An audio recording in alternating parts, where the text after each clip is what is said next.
The Late Night Alternative with Iain Lee on Talk Radio. We have ways of making you talk. Okay, well, sad news. We're here for another week. No. Sadder news. This is something that someone pointed this out to me on Twitter, and thank you, whoever it was. Galt MacDermot, the genius behind the musical score of the only musical I'm a fan of, Hair, has passed away. And we had Galt on the show, last year it would have been. Last year, yeah. Was it this year? Last year.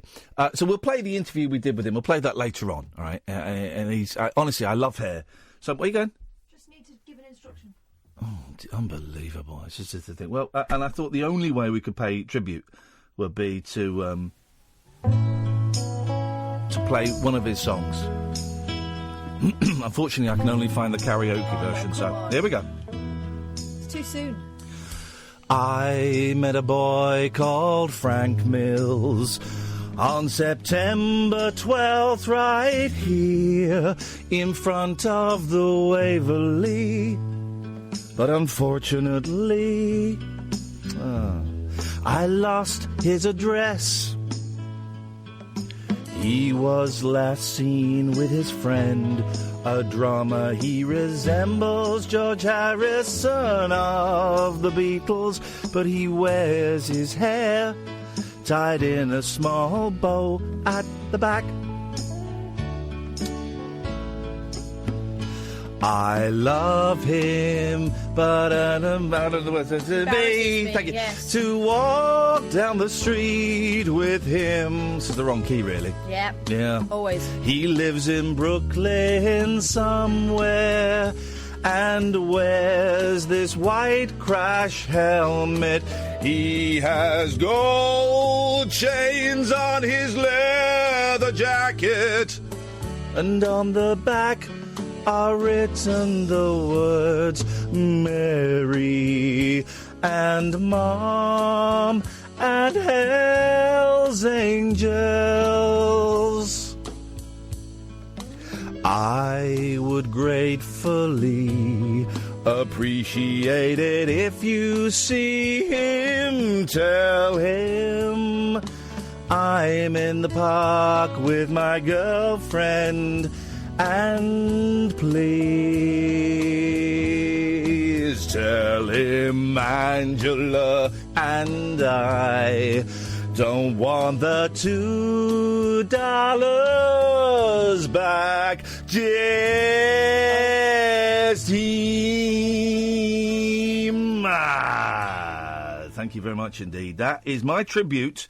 That's part one of my tribute to Galt MacDermot, who passed away. Big fan of Galt MacDermot. Love Hair. Love it. The greatest musical of all time, without a shadow of a doubt. And Galt was a joy when we spoke to him, and his son Vince, I think it was, wasn't it? Tonight's show is, we're going to be celebrating the magic of Galt in the best way I know possible. It's me singing his songs. So this is a little bit different. There's something a little You're bit... not going to strip, though, are you? No. I'm going to drop some acid. This is something a little bit different, guys. This is from the 1981 movie version of the Hair soundtrack. It's a little bit funky. The bass, the flutes. It's not a flute. Oh. There's a flute there. Anyway, Galt, let's hope this speeds you on your way, brother. You've brought me so much pleasure in my life. So hope I can bring a little bit of pleasure to the millions listening to this around the world. So we just have a moment to remember one very, very simple thing. When the moon is in the seventh house and Jupiter aligns with the Mars, then peace will guide the planets and love will steer the stars. This is the dawning of the age of Aquarius, the age of Aquarius, Aquarius.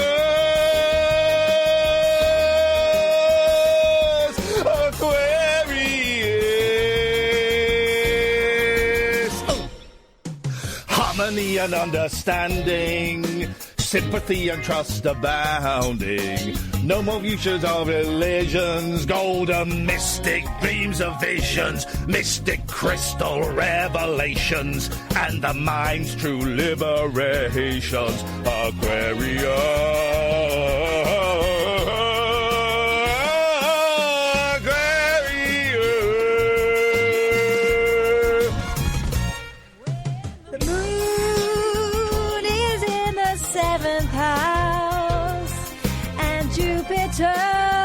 Aligns with Mars, then peace will guide the planets, and love will steer the stars. This is the dawning of the age of Aquarius, the age of Aquarius. Sing it, girlfriend! No. Aquarius!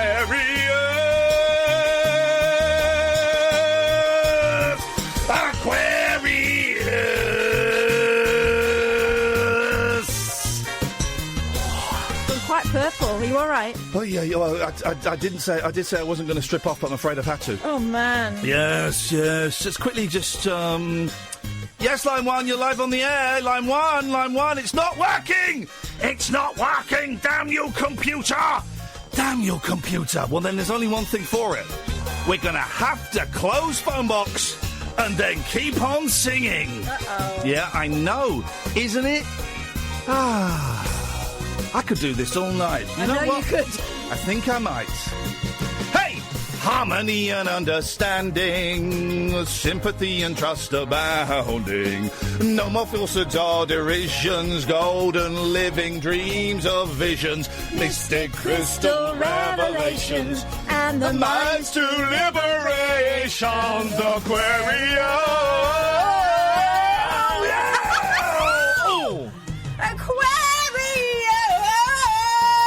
I think you ruined it there. Oh, I think you I was just, I was gonna. I think okay. you ruined it. Were you gonna do it? No. You going for it? Oh no!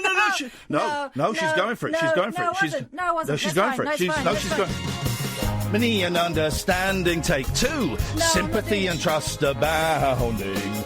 No more falsehoods or derisions, golden living dreams of visions, mystic crystal revelations, and the mind's true liberation. Take it, girl!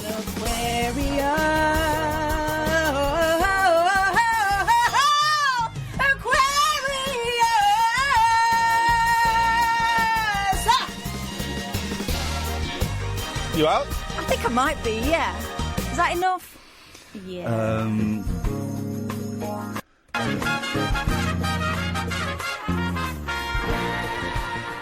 Here we go. Here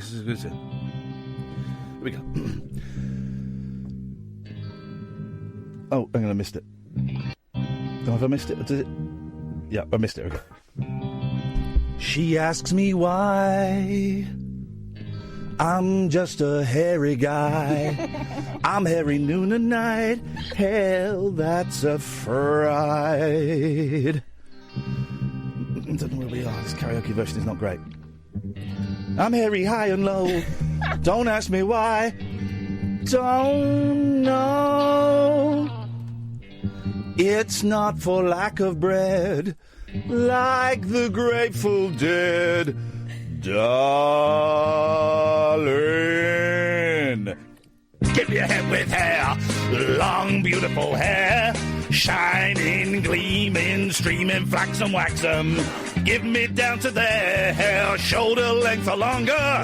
Here, baby, there, mama, everywhere, daddy, daddy, hair. Flow it, show it, long as God can grow it, my hair. Let it fly in the breeze and get caught in the trees. Give a home to the fleas in my hair. A home for fleas, a hive for the buzzing bees, a nest for birds. There ain't no words for the hair. Flow it, show it, long as God can grow it, my hair. I want it long, straight, curly, fuzzy, snaggy, shaggy, ratty, matty, oily, greasy, fleecy, shining, gleaming, streaming, flaxen, waxen, not in polka. Yeah, that's quite a lot of hair, though. That is maybe too much. That's too much hair. I think that's too much. Let's. I mean, you've got to get it trimmed. Yeah. Sometimes, because otherwise, it's just gonna. Yeah, let's have one more. Let's have one more song. Really? One more song. We might have. One more song. One more song. Here we go. Here we go. Sodomy. Oh no! Come on. Fellatio. No, it's too much. 0344 499 1000 is the telephone number. I'm going to ask you a question, Mark, because... Hello? Question mark? What the heck, yes, sir? Didn't even know that was coming. That's how good this show's going to be tonight. Oh, my goodness. Have you typed names on this screen for these calls? You haven't? OK. Because my screen's been a little bit funny. I've had to reboot it, but I think it might be working now. Let's try. Line 2, you're on the wireless. Wasn't really worth it, was it? No. Wasn't really worth the wait. The late night alternative, dear listener, Iain Lee, Catherine Boyle, saluting Galt MacDermot. And other bits and pieces tonight. We're going to talk nonsense and some funny stuff and some silly stuff and some serious stuff. It's kind of Christmas week. I know some of the slacker, lazier, non-committed presenters have already started their Christmas holidays. They started sloping off on fishing trips away from their pregnant wives. Apart from that, right, no, that's fine. That's fine. We are here, Catherine and I are here all this week. We're only off next week, and we're back. You're our pregnant wife, right? And we're staying here with you for at least a week. You're my fishing trip. We're here all week, but basically, it kind of feels like the end of term, so we ain't doing any prep. I mean, not that we did before. If you want to give us a call, Iain Lee, Catherine Boyle, very, very simple. 0344 499 1000 is the telephone number. 0344 499 1000. You speak to Mark, he'll take your name and number, give you a call straight back. You come on the air, it's as simple as that. Anything you want to talk about, we are here tonight. This is Talk Radio. The Late Night Alternative with Iain Lee. On air and off the leash. On Talk Radio. 0344 499 1000 is the telephone number if you want to give us a call. So what is this story? I heard this on the news, well, just now here, and I heard it on another news on the way in. This, and it really confused me. This charity guy, hats off to houses, roof and all. I think his name's Carl Wilson, but then that's the guitarist from the Beach Boys. Hats off to homelessness. Take your hats off. Salute the homeless. Anyway, so this guy, through his charity, I think in Glasgow, booked 24 homeless people. Did you hear this? No. Into a hotel. Right. For Christmas. Christmas Eve, Christmas night, Christmas Day and Boxing. I think 2 or 3 nights, right? He did it last year at an Ibis, and he did it at a hotel. I think it was in Glasgow. And they all booked in. And then the hotel cancelled the booking. Now, oh, no, is this Hull? Is this Hull?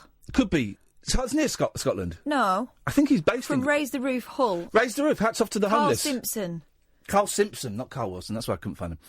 Go on, so what's the story? This is an incredible story. All right, so this is Sky News. It's Christmas as well, right? This is Christmas. Homeless people who were booked into a hotel for Christmas by a charity have had their reservation cancelled. I mean, rooms for 28 homeless people at the Royal Hotel in Hull had been booked for a 2-night stay from Christmas Eve till Boxing Day.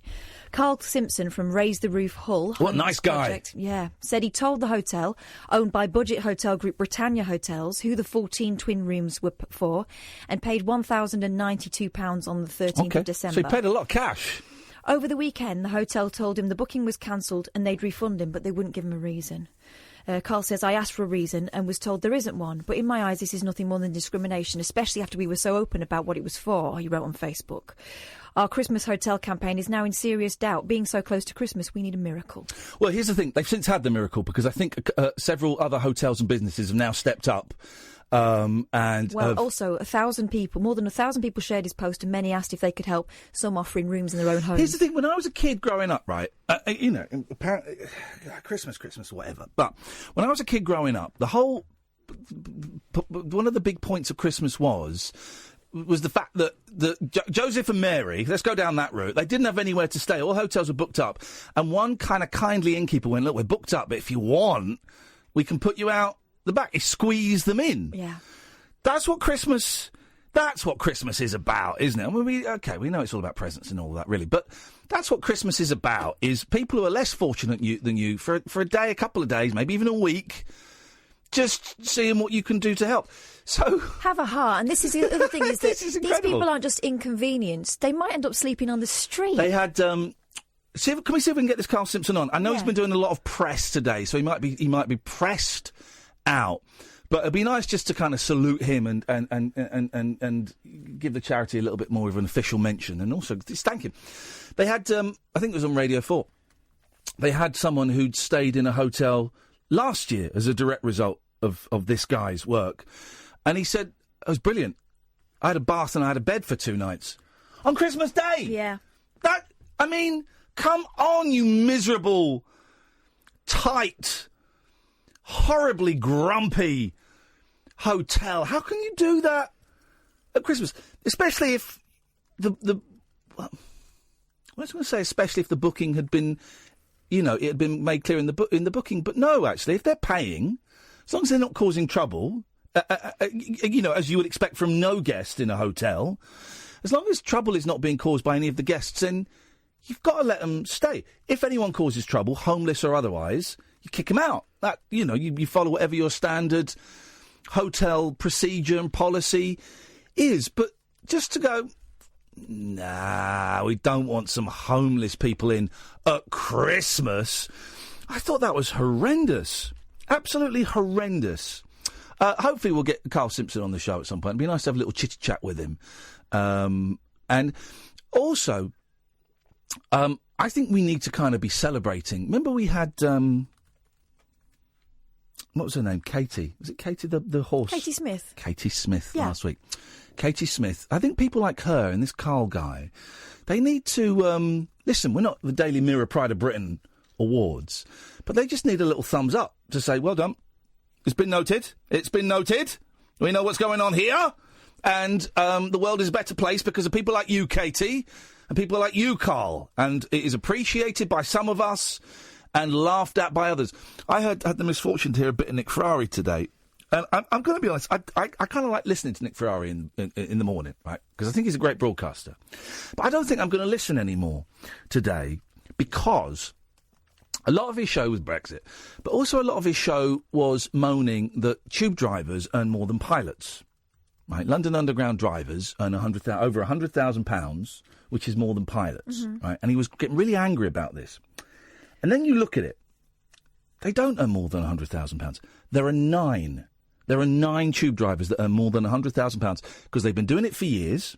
That includes their paid holiday. Paid holiday, it's not bad. It includes their pension. And it includes overtime, and it includes the fact that they are what is known as test drivers, which means they drive they test any new trains and they test new bits of track, right? So their job is a little bit more precarious. The majority of drivers earn between £60,000 and £70,000. Now, that is still a lot of money, right? That is a lot of money, and he's going, this is disgusting. Nurses don't earn anything like that. Or, this is what he said. Train drivers earn over £100,000. When all the trains are automated nowadays, all they do is open and close the doors. And I'm thinking, Nick, I'm going to be conservative and suggest you earn 5 times that just for opening and closing your fat gob. I was going to say. It's £500,000 a year for Nick Ferrari. That's a pretty conservative estimate, if I'm honest. That's conservative, right? All you do is open... I take the word fat out. I meant fat as in he's got a massive gob. I'm not commenting on his body weight. All you do is open your gob for 3 hours a day and close it, and you're earning 5, maybe 10 times what those guys are earning, guys and gals are earning. To me, that comment smells like snobbery. It is. How can people doing... Who keeps phoning me from that number? That number just called again. I don't know who that is. How can... And it's go, OK, right, so here's the thing. Nurses don't get paid... All right, well then, instead of having to go at train drivers, let's campaign for nurses to earn more. Make it fair for nurses. And then... And they get 8 weeks paid holiday, some of these train drivers, which is great. And I think that just goes to show they've got a great union behind them. That should be applauded. And then he said, well, speaking of holidays, let's talk about teachers now. And I thought, you sly git. You sly, slimy... It got me really angry. And not angry in the fun sense of, oh, he's cheeky. Oh, it was like...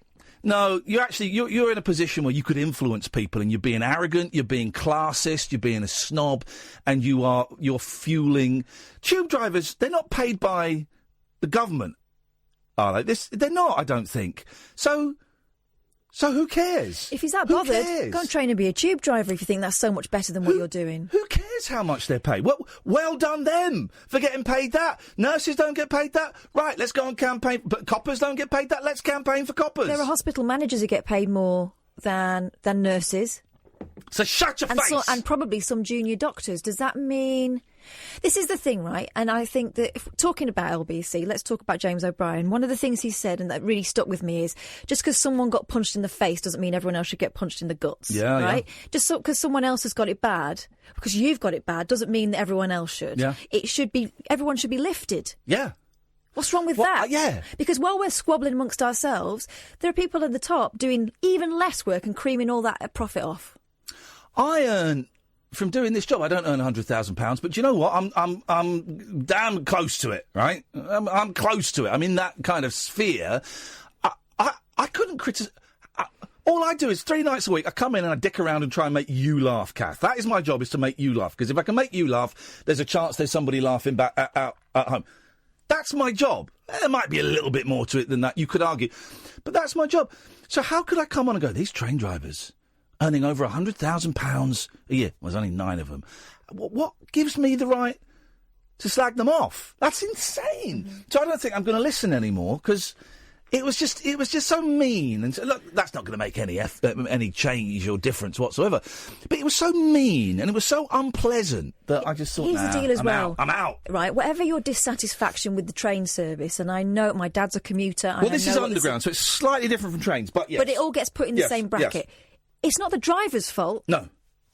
It's the companies who are seeing profit over service, right? And this has been the situation for years. So don't blame the staff. No.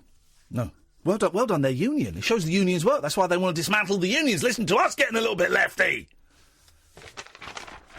So that got me angry. We were talking about something before that, and I've forgotten what it was now, because I went off. Oh, the homeless project. Oh, I know, right. Yeah. Oh, yeah, we're miserable. So I've sent a couple of messages. Brilliant, nice one, thank you. How miserable of Christmas to do that. Also, it looks terrible. If you're only thinking about your public image, that is awful. You screwed up big time there, crappy hotel. And when if we get Carl on, we will name and shame it. The name's out there. I'm quite happy to name and shame. I had a lovely experience. It was all over the place a little bit tonight, guys, and I apologise for that. I had a lovely day. I'm thinking I want to say something about the Goat Centre. That's what I was stalling for, and I can't remember what it was I was going to say. The steam train? No, it was about the Goat Centre. I can't think. Anyway, I had a lovely weekend with the boys, and we went to the Goat Centre, and then we went. Yeah, we did. We were playing football in the garden yesterday morning. 'Cause it was really warm morning yesterday, and my lovely neighbour Betty, who's in her 80s, she saw me playing with the boys, and she came over and went, "Boys, come and meet Betty. This is my neighbour." And we said hello, and they said hello, and she said, "Oh, I saw you had your boys here, so I've got you just a couple of flyers that I had lying around." In case there's something in there that you might want to do. Look, here's a steam train, and I think they're doing a Father Christmas special today. And I was like, all right, nice one, Betty, thanks very much. And we had a little chitty chat, and she said, well, you have a little look, see if you fancy it. And I looked, and there's this steam train that goes between Prince's Risborough and somewhere else. Can't remember where. And so you get a steam train. It's all run by volunteers, but they were doing like a Father Christmas special yesterday. My boys are nearly 7 and 9. I said, do you fancy going on a steam train? Yeah, that sounds right. So Father Christmas is going to be on it. And they're both like, oh, yeah, I'm up for some of that. and the nearly 9-year-old's a little bit. He knows there's something sniffy going on, but he's like, yeah, I'm up for that. So we went on this steam train, and it was incredible. We're on the train for about 50 minutes. You go one way, you stop, then you come back. And there were lots of volunteers dressed up as elves and stuff, and we got hot drinks. They got hot Ribena, and I got hot coffee, hottish. We got mince pie, and we got biscuits. There was a lady coming round who was doing little face paints of holly and ivy, and the boys were totally up for that. And then we sat there, and my youngest suddenly got very, very excited. And he looked and went, oh, Santa's coming! Quick! Be good! As if being good at that precise moment in time would make up for a year's naughtiness. But he was all excited. And my 9-year-old, who's smelling something fishy about this at this point in his life, I sent you the picture of Santa stood behind him, and he's like grinning, massive grin. And they got these slightly crappy little presents that you tend to get from when Santa's doing the rounds. They're not the real, not the main thing, not the main thing that he brings on Christmas Eve. Of course, he has these little things that he's. And the boys were thrilled, and it was what an experience. We left when it was daylight. We got back when it was dark. It was freezing cold. There was steam everywhere. Was there a smell? There was a smell. Oh, Chinner, I think it goes from Chinner. Is that a place? Chinner. Yes. And it was great. I thoroughly recommend it. They do trips kind of like, I think they've got a couple more, or maybe one more Saturday and Sunday, and then they're done, if you want the Santa Express. But then they do so. We're going to go there again. Just go on a steam train. It was incredible. I loved it. Absolutely loved it. Let's go to Steve. Good evening, Steve. All right, Ian. All right, Steve. All right, good. Wagwan, Steve. Wagwan. I'm a train driver. Yeah. And my wife's a nurse. Uh-oh. You scum. And, you scumbags. We hate you. You scum. Yeah, we don't really hate you. You don't earn £100,000. You earn about 60. Yeah. Which is not bad. It's good. But, there's a lot of overtime. But with the likes of Ferrari, it seems to be a race to the bottom. And it's just lazy, isn't it? It's just. I don't get why he'd be having a pop at you. I was listening and I think I just don't get it. First of all, generate calls, isn't it? Make people angry, and it. Is that where we're at? He's stirring the jealousy pot. That's what's going on there. Yeah, and just the fact that I earn my money means my wife can do her job. If I didn't earn what I earn, my wife wouldn't be able to do her job. And it was just done in such a misleading way because he kept teasing it up. Because I kept flicking back, kept teasing it up. The train driver, underground drivers earn over £100,000. And then he got to the story and he said once, well, actually, it's only 9 train drivers that earn that. Did you hear any of it today, Steve? No, I was at work driving trains. Oh, man, alive! I've never met a train driver that's earned £100,000 a year. No. And the thing is, as well, there's not many. The companies don't employ enough staff. Yeah. Because it's cheaper to rely on overtime. Yeah. So it's not. A lot of the overtime isn't voluntary. It's pressurised overtime. But yeah, we're getting our LBC. So, well, listen, Ian, I met you at the Brighton Rabbit Hole. You're a top bloke.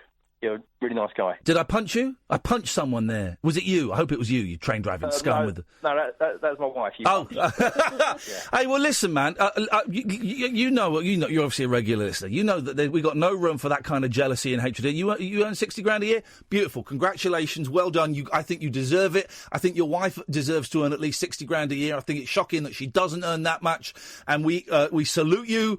And lots of love and thanks for everything that you two do. No problem. Thank you very much. Cheers, mate. Love the show. Thank you very much, Steve. Society couldn't function without Steve and his missus. It couldn't function. And we got a bloke who's on £500,000, £1 million a year, having a pop. There might have been people here at this station as well doing it. I don't know. I had a very busy day today.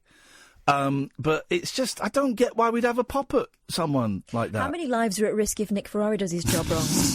Let's just remind ourselves. Brexit's happening. 0344 499 1000. Here's an advert for one of my colleagues. The Late Night Alternative with Iain Lee on Talk Radio. 0344 499 1000 is the phone number. By the way, we're off next week, and we're back the week after, and we're doing New Year's Eve. When is New Year's Eve? Is that Monday? It's the 31st. Oh. Whatever. We're doing a New Year's Eve show. Again, I don't know what time it's on. I'm assuming it's 10 till 1. I think it was last year, but I think the year before that it was like 10 till 2 or 9 till 1 or something. We did a lock-in, didn't we? Well, we did do a lock-in, I suppose, actually. If it's a pre-recorded show after us, we can do a lock-in. Because we literally get locked into the street. because they closed the street. You can't get the cars out. I don't know if you're here, Mark. I don't know if you're doing New Year's Eve, but they closed the streets. We couldn't get out. New Year's Eve's on Monday.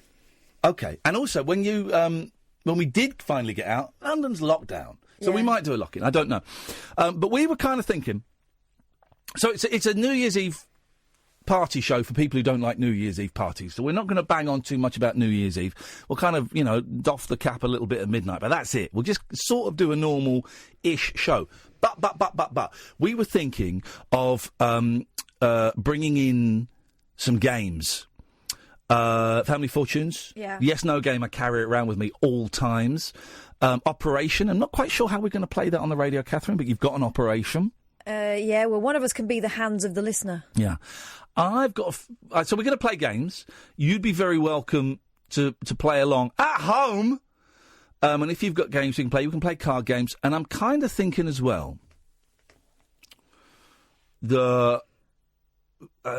kind of got to do this on the sly. That we stream it on Facebook.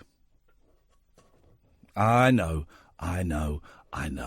I'm kind of thinking we might. Okay, well, let's just discuss this, right? We've managed to get through this year without getting sacked. Yes, exactly. So let's start the year as we begin to mean it.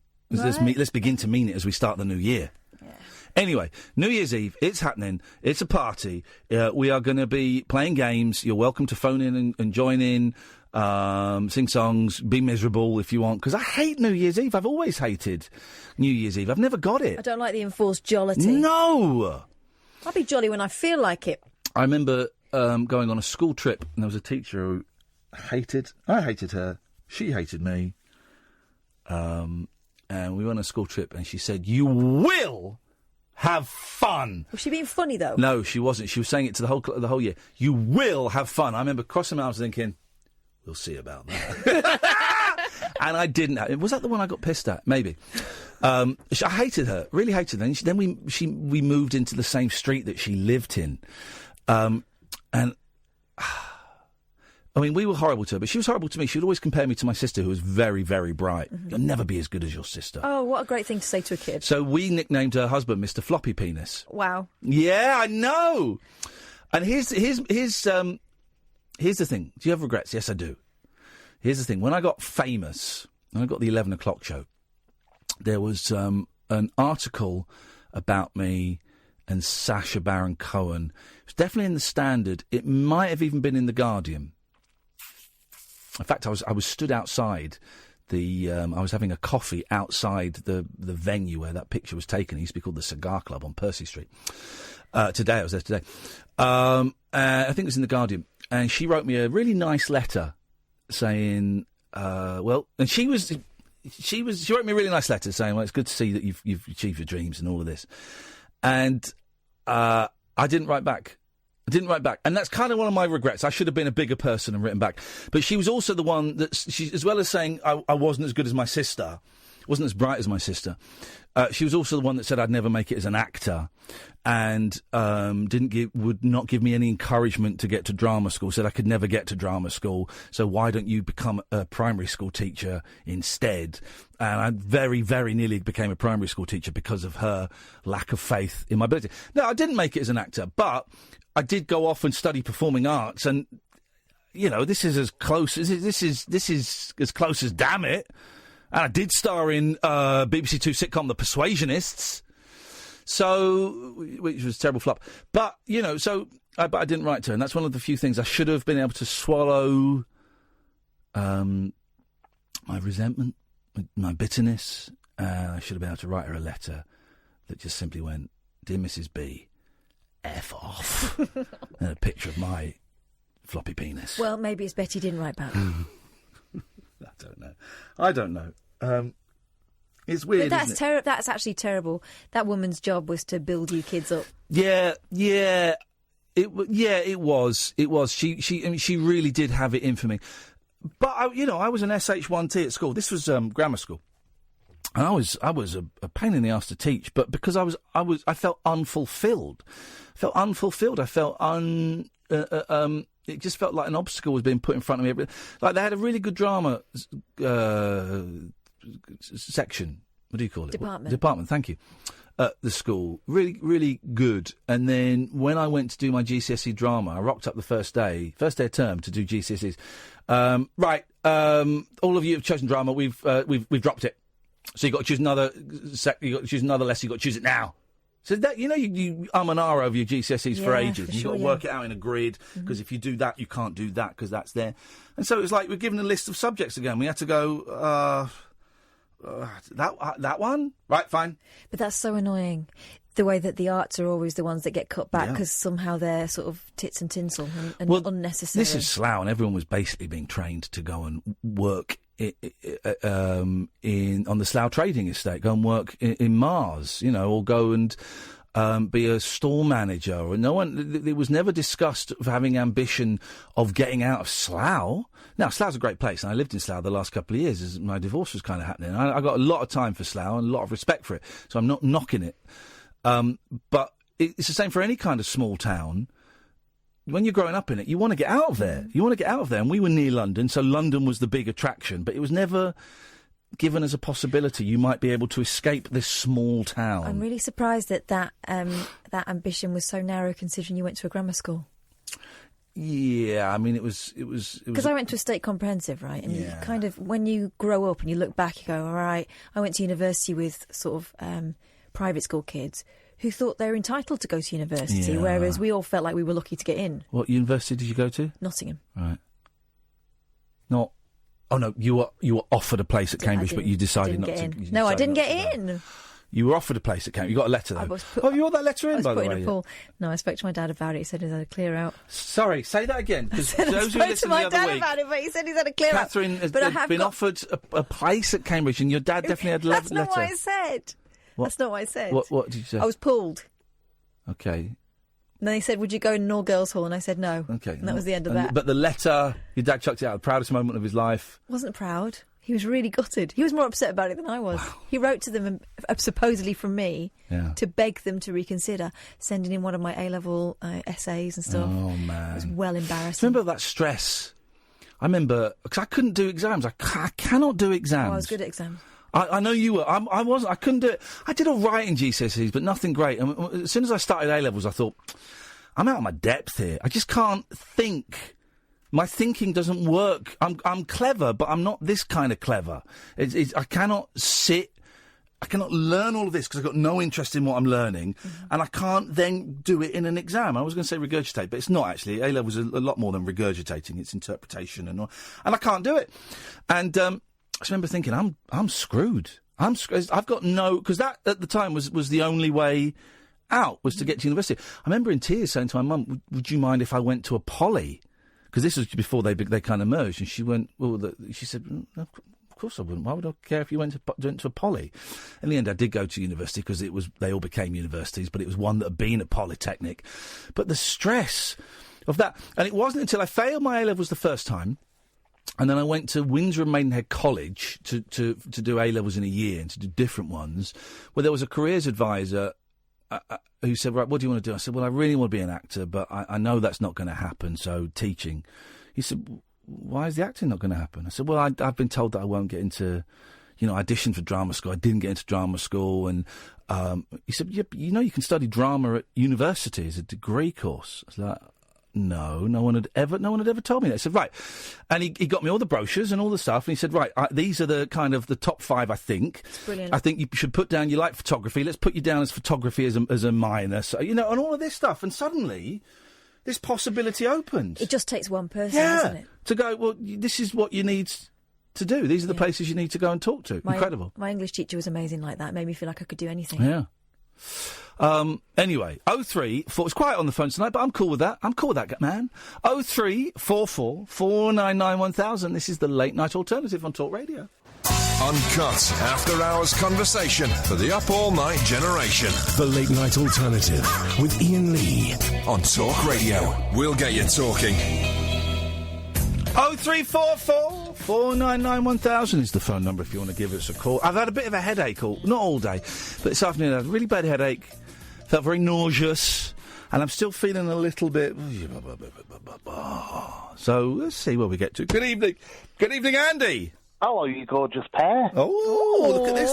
All fluffed up, thanks to you. Thank you, my friend. Yes, sir. Well, listen, I'm calling with some good news. What's this? What's happened? I'm cured. Of what? You know how I've previously suffered from a medical condition known as gayness in the anus? Oh, yeah? You're not gay anymore? No. Yeah! All right, it worked! Woo! One more for our team! Do you want to know what did it, or do you want to guess? No, I want to know this cure, because we can make a fortune out of this, selling it to right-wing Christians. I'm a bit sad about it. Don't worry, I can make him gay again in a minute. I can send him back. Don't worry. Go on. Thank goodness for that. I was listening to Friday's show at work today. Yes. I heard Kath do a German impression talking about balloons. Yes. Mm-hmm. And next thing you know, I felt a twinge. Oh, you like the German accent then? See, now I'm not saying it'll last forever, but I think, these gay cure camps that they send people to in America. Yes, I do. They're great. They're great fun. I think you're going to make a fortune with Kath. Well, here's the thing. I'm going to make you completely. I'm going to make you completely gay again. You ready? Can I just have a few minutes? No. Oh. No. Guess where me and Kath are going next October? Oh. Can I give him a hint? Yeah, go on. Do you believe in life after all? I'm not. Yes, we got tickets for Cher! Woo! Yes! It's wow. There we go. I hear it coming back. Hang on a minute. Let me just check. Yep. Yeah, it's back. It's going to be so much fun. I'm going to get Ian a pink cowboy hat. It's going to be feather boas. Do you know what? I am totally up for that. Kath messaged me on Saturday night and went, I can't believe how expensive Cher tickets were. And I thought, I forgot the Cher tickets were on sale.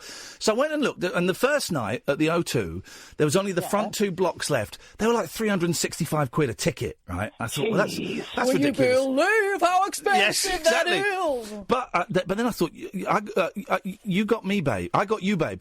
You got Shoop. Because then I looked at the next night, and I saw there were loads of tickets left at the back. Now, I've been to concerts at the back. Not at the top, I'm not stupid. But I've been to concerts at the O2 at the back. I saw J-Lo at the back. Oh, yeah. What a view. And the thing is, they've got massive screens at the O2, so it doesn't really matter. You're watching the telly anyway, effectively. And here's the trick. And the tickets are still quite expensive. They were about 140 quid each. No, 160 quid each, something like that. Yeah. But here's the thing. When you're booking tickets like that, you just got to do it quickly without thinking. Do not think. Just go, there are the tickets, that's it, I'm clicking on that, entering my bank. Oh, no, I've done it now. And then that's it. You can't go back. No, I fully agree with you. Do you remember I was telling you that I was loved up a little while ago and things went a bit south and yes. We won't talk about that, these things happen. But I bought up Spice Girls tickets. Yeah, June, July, I think it is, whenever. So it's like, so I know that feeling. Yeah. You just got to go, money's money. I fancied the Spice Girls tickets, but I don't like stadiums. I've only ever been to one stadium gig to see the Eagles, and it was it's a bit too... The O2's as big as I can go. But anyway, that's your Christmas present, Catherine, is a ticket to see Cher. Happy with that? Yes, mate. There we go, you see. Can I give you my Cher story? I know you're a little bit busy tonight, but can I give you my Cher story? Yeah, go on. I was 1999. Yeah. I was dating my first ever girlfriend, and we got tickets to Cher's Belief tour. Yes. And we were right at the very back, and we found out we'd got 2 cancellations.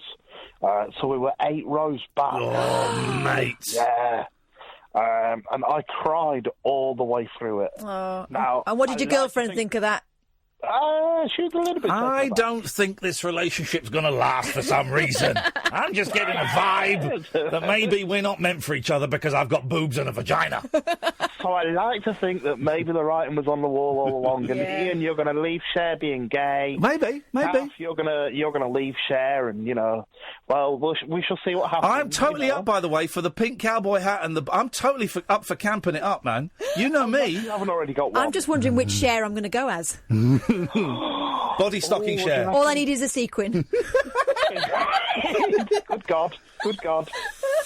Thank you, Andy. Everything, Bullet. I love you guys. You're a dirty boy. Thank you very much indeed. 03444991000 is the telephone number. You've got tickets for Cher. Merry Christmas. Oh, my God, it's so good. I know, and I was feeling a little bit giddy because I had a good day with the boys and a bit flush, and, and I you just got to book them once in a lifetime. It's like I couldn't get tickets for McCartney. Ringo Starr was in the audience apparently last night. You're kidding me.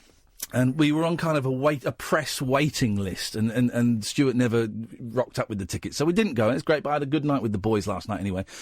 But I was thinking, she's nearly 80, man. She ain't going to be doing this again. She can't be nearly 80. Her mum's 90. Well, all right. Apparently. Yeah. Well, how old is Cher? She's got to be 76. Yeah, I'm guessing that. Yeah, so that's... Well, I hate to break it to you, maths whiz, that's nearly 80. So far, next year, in terms of shows, is looking... 72. So, okay, but, yeah, give or take a few showbiz years. Well, please don't say give or take a few about Cher. I'm sure she's... Anyway. So next year, we've got Limmy, we got Kiss, we got Bob Dylan, we got Neil Young, and we got Cher. This is awesome. And I'm going to murder every single one of those performers. So each one of those heritage acts is going to get taken out in a different way. So watch and learn, guys. Watch and learn. Very excited about Cher. I wonder if anybody else is coming over next year that we can have some of. Cher is just... Tell you what I want to see. And I mentioned the Eagles at Twickenham Stadium, and the support act was this band, and I didn't go because I wasn't aware of them then, but I really want to see the Dixie Chicks. Oh, yes. Really want to see the DCs, because I like those sassy young women. I like their harmonies, I like their politics, I like the songs, I like the style. I like those. You've seen that movie, haven't you? Shut Up and Sing. Yeah, that's some film. Two of the best music documentaries, right? Shut Up and Sing, Dixie Chicks, about when they're on stage at Shepherd's Bush and they slagged off George Bush. Imagine, all they did was slag off George Bush because of Iraq. They said they were ashamed that they came from Texas. Yeah. And that almost killed their career. Luckily, it also inspired their greatest album, but it almost killed their career. They were like, record-burning events. They were getting booed at concerts. They had to cancel a tour. They were getting death threats, all because of that. Mm-hmm. Doesn't that seem funny? So there's that. And the other great music documentary is the Crosby, Stills, Nash and Young one. Have you seen that? No, I haven't seen that. Oh, mate, it's so good. Where, again, it's George Bush. Neil Young writes an album about the Iraq War, and it's got songs like Let's Impeach the President for Lying and stuff like that. And he phones up Crosby, Stills and Nash and says, I've got this album, all right, can we, I want to do a tour, but I just want to tour this album. And the others are like, yeah, sure, fine, whatever, this sounds fun. And they go on a big tour, and everyone's expecting, they do the hits and stuff, but then, like, the second half is them just doing this album in its entirety. And they're playing in Texas and stuff, and they're getting booed. There's a great montage of people flicking them the finger and walking out. I don't come here to hear Neil Young's bullshit. I come here to... And it's just great. You say, can you believe it? Yeah, these days especially. Well... even worse now. Well, significantly worse now. But the Dixie Chicks comment of "I wish I hadn't been born in Texas" seems like such a throwaway, and it was a throwaway comment, but such a lightweight thing. And they said it over here, didn't they? In Shepherd's Bush, yeah, the Empire.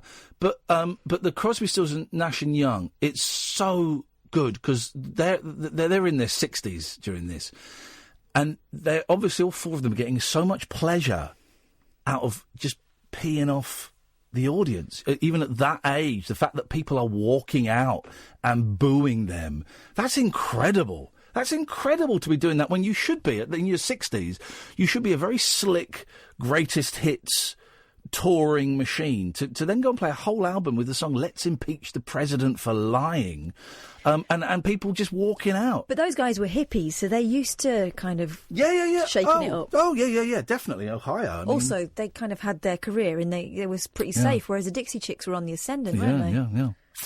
0344 499 1000. Nice, gentle first hour of the week. We've got another 2 hours tonight, another 4 shows this week. You know how weeks work. That's how it is. Nice and cold in my house because I'm getting a new boiler put in. Thanks very much, lady who sold me the house with a broken boiler.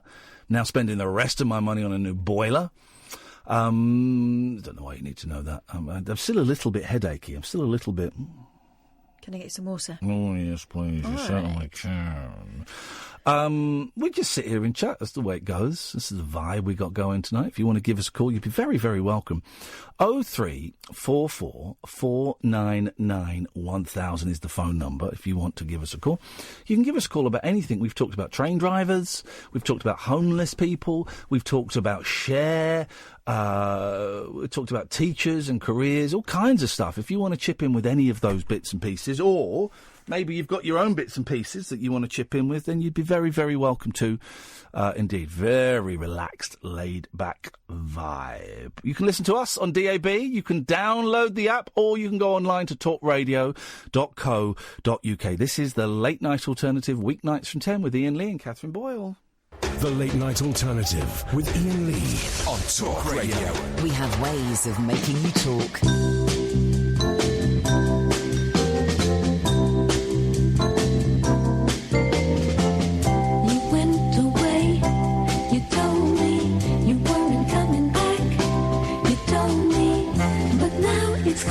Christmas is coming too, and I don't intend to spend Christmas without you.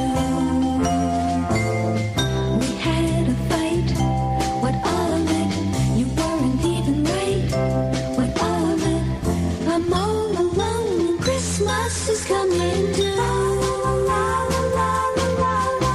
and I don't intend to spend Christmas without you.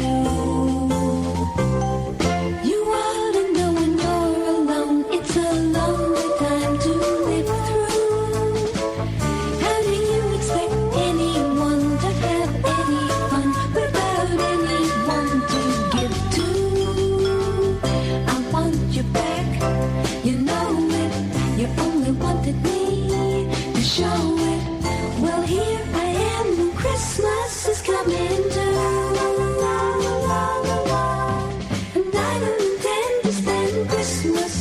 Without you, you ought to know when you're alone, it's a lonely time to live through. How do you expect anyone to have any fun without anyone to give to? I want you back, you know it. You only wanted me to show it. Well, here I am when Christmas is coming too, and I don't intend to spend Christmas without you, and I don't intend to spend Christmas without you. I don't intend to spend Christmas. Margot Gurrian. I don't intend to spend Christmas without you. What a great album, what a great woman. I've had the pleasure of interviewing her, and she is a delight. And she's great, right? She made one album that is just stunning. It's kind of is that sort of soft late 60s voice. The cover is her looking very beautiful, smoking a fag. It's all. I think Cass Elliot and Glenn Campbell covered one of her songs, so she had a bit of success, but she got into it about the age of 21. She heard God Only Knows by the Beach Boys and went, yeah, I think I can do that. And that was it. Yeah, I think I can do that. Inspired by one of the most complex songs of all. Yeah, I think I can do that. And she recorded one album and it's a joy, and then there's kind of like an expanded version, 25 demos is the thing. She's a joy. She's on Twitter. Send Margot Gurrian love, because we love her. It's kind of kicking off on Twitter. By the way, thank you, Dave. Ringo Starr wasn't in the audience for Paul McCartney last night. No, he was on the stage. Oh. Hey, Jesus. It was a Beatles reunion last night and I missed it. Ronnie Wood was there as well, but I think he's a dick. So then, I've mentioned this thing about train drivers. I honestly can't... It's tube drivers. Tube drivers earn £100,000 a year. They don't. They don't. 9 of them do. Literally 9 of them do. Most of them earn between 60 and 70,000, which is still a lot of money. It's great. But it's a big difference between 60,000 and 100,000, okay? So I've tweeted, incredible hearing Nick Ferrari this morning criticising tube drivers for earning over £100,000, brackets only 9 do, just for, quotes, opening and closing the doors. I suggest he earns around 10 times that just for, quotes, opening and closing his gob. Then there's loads of comments like this, a handful. From Rikazashi, No idea who he is, but that's a ridiculous salary earned through bully strike tactics. I can't think of any profession that earns anywhere close to that which doesn't require years of qualifications and huge debt to acquire. Most PhD academics start on 25 grand a year, and that's 7 to 8 years in uni. Do you want to see if you can get Sarah back? Because I'm just about to go to her. So that's jealousy. That's snobbery. It's a bit snobbery. That's snobbery. Academic snobbery. That's saying working class people. Because I would imagine that a lot of these train drivers are. I could be wrong, but that's saying you cannot earn big figures if you've not been to university. Also, the Why? assumption is that these people who are earning the high end, and it's, as you said, it's only 9, and perhaps fewer than that. Yeah. No, it's 9. Aren't trained. Yeah. No, they're not, and it isn't. It's exactly 9, and these are trained. Yeah. They've been doing it for years, right? So Rikazashi, the arrogance. Only PhD academics are allowed to earn. They don't earn that. PhD academics don't earn that. Well, but they're only allowed to earn lots of. I don't understand your horrible, snarling tactics. And then Buck says, this is true, I heard this as well, I can't listen to him anymore. And then Ferrari went on to describe how hard it is to change the headlight bulb in his Porsche Cayenne. What a bell end. He did.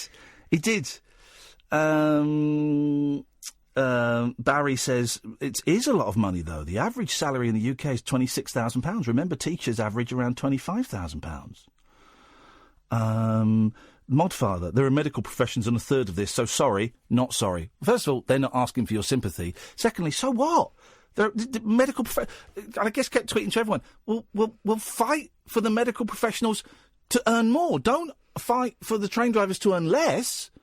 Why should we not earn more? So what? Only the elite can earn more? Only footballers can earn more? Only academics can? Why can't working class people earn more money? What is the problem? When we had a phone call from the guy earlier on, what was his name? Who was the train driver? Okay. Steve, yes. Right? Steve said we haven't got enough train drivers. So that's the point. It's market forces. So you want to keep the people you've got. Does anyone else want to train as a train driver? Here we go. Someone says, thank you. Trainee nurse here, and I hate that my profession gets dragged up solely to point to as they earn less than this other working group, but never pointed to the fact that the pay should be increased. Yeah. You want to earn what tube drivers earn? Apply for a job driving a tube train. Yeah. Exactly. Yeah. Here we go. This country is obsessed with fairly paid working class jobs. Heavy industries used to pay well. Now it's all low pay service industry jobs. Husband and wife working full time and still on breadline is the new norm.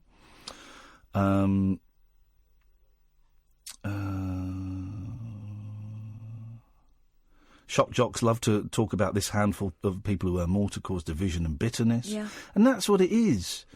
That's all it is. I'm just scrolling through these.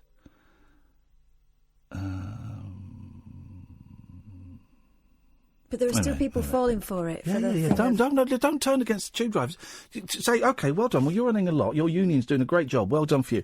Nurses, what are you on? Geez, that sucks. How can we... Let's fight. Instead of our attention being turned on hating these people and trying to earn them less and then resenting them, let's turn to the people that we want to earn more and see what we can do to help them earn more. That's it. The nurses get it in the neck for when an agency comes along and gets them more money for doing the same job as an agency nurse. They get it in the neck for that. But at the same time, we're all holding them up as, oh, poor nurses, they don't earn enough. The difference is, get them more money then. Yep. Yep. If they could get more money on the NHS, they wouldn't go to the agencies. But you can't hate them for trying to earn as much as they can. Let's go to Sarah. Good evening, Sarah. Morse code, Sarah. Just leave it for a minute, Mark. This is why I earn the big bucks. For 2 reasons. 1, I have to put up with her. Oh. 2, I have to put up with idiots like this. Goodbye. Star! Hello. Ooh, we were hovering over the cut-off button there. Hover, it was a hover. Good evening, Star. Welcome to Monday, the Monday before Christmas week. What can we do for you? Well, I don't know if you saw today, but both myself and my husband tweeted both you and Kath. Oh, yes. About a family called Lad Baby. Okay. and they've brought out a song for charity, for the Truffle or Trestle Charity Foundation. Yes.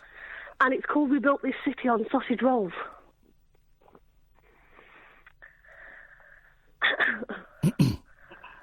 It's quite good, actually.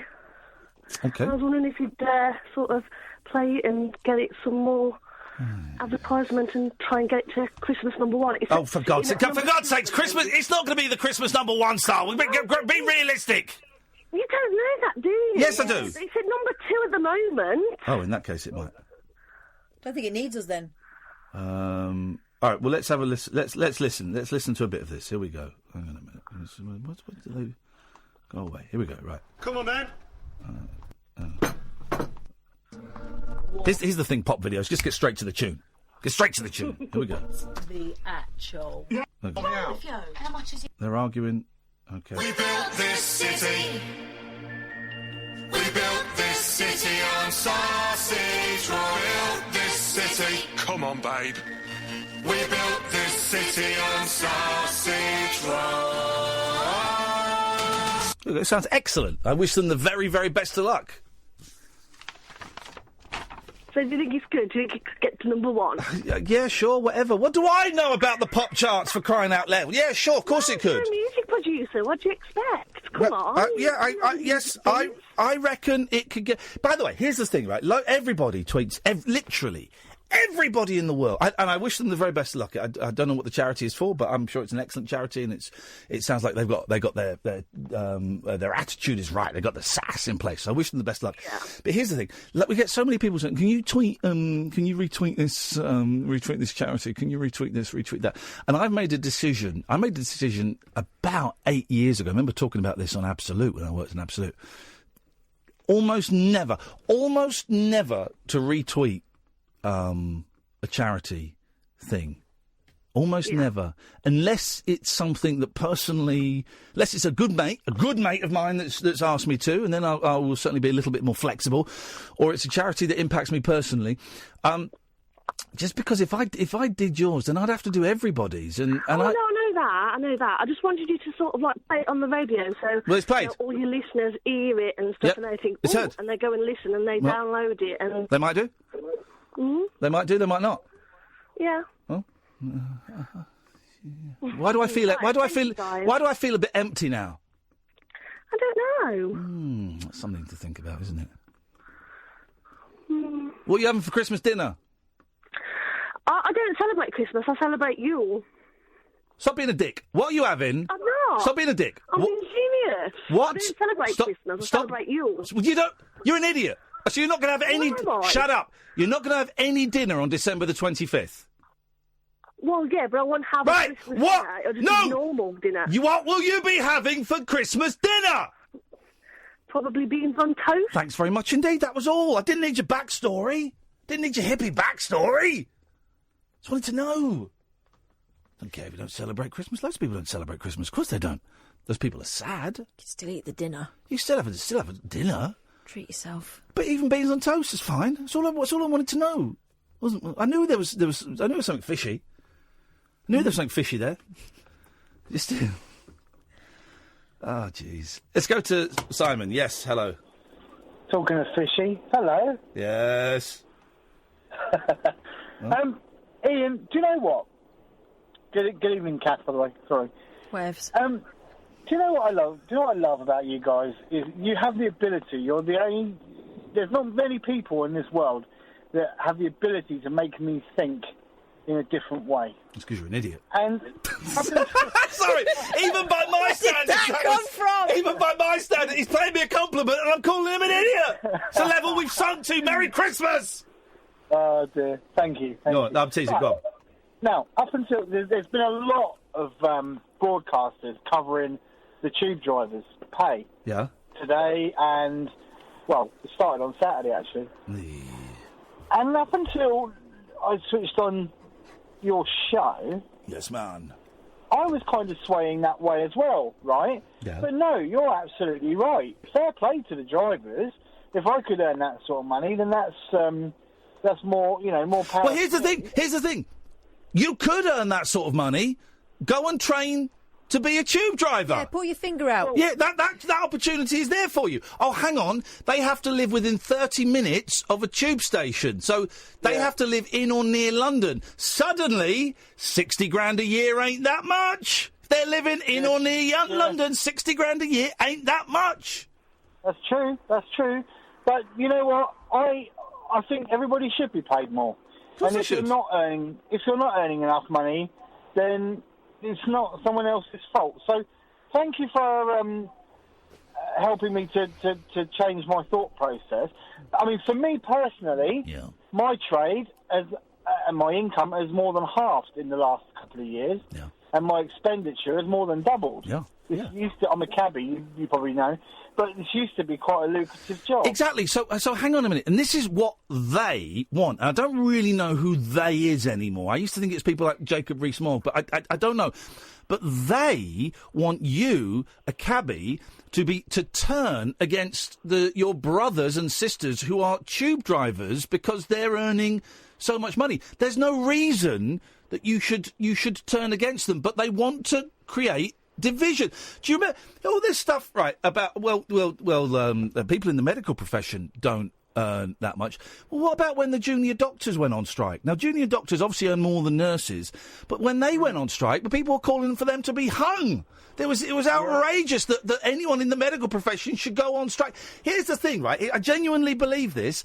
If the nurses had a decent union, they'd all be on strike. Now, it would cause mayhem, but they should all go on strike. They should have been striking for the last 20 years, and then they would be getting close to earning a decent wage. Now, if nurses went on strike, Ferrari and all these other people going, this is outrageous. Nurses on strike, they're putting lives at risk. People will die because of these hot-headed unions. No. They should be earning more money. Yeah. Everybody should, at the end of the day. No. I'm going to disagree with you. Not everyone should. I shouldn't. Here's the thing. I'm earning too much money. Give some back. No, I'm not going to do that. But for what my job is, the amount of money I earn is ludicrous. It's ludicrous. But that's... Let me ask you a question. Yeah.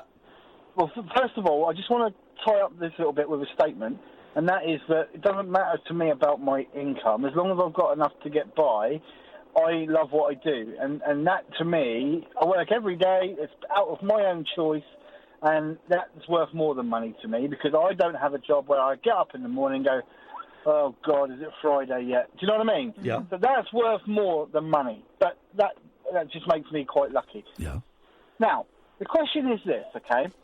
How much money is too much money? Well, that's an impossible question because the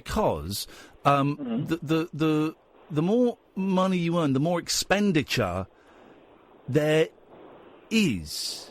Right. You kind of, if you start earning more money, then you need to kind of sustain that income to maintain, to pay all the bills and stuff. Because what's the first thing you do? You buy a bigger house. You've got a bigger mortgage. So you end up push to the limit, whatever you're earning, unless you're earning obscene amounts and a billionaire.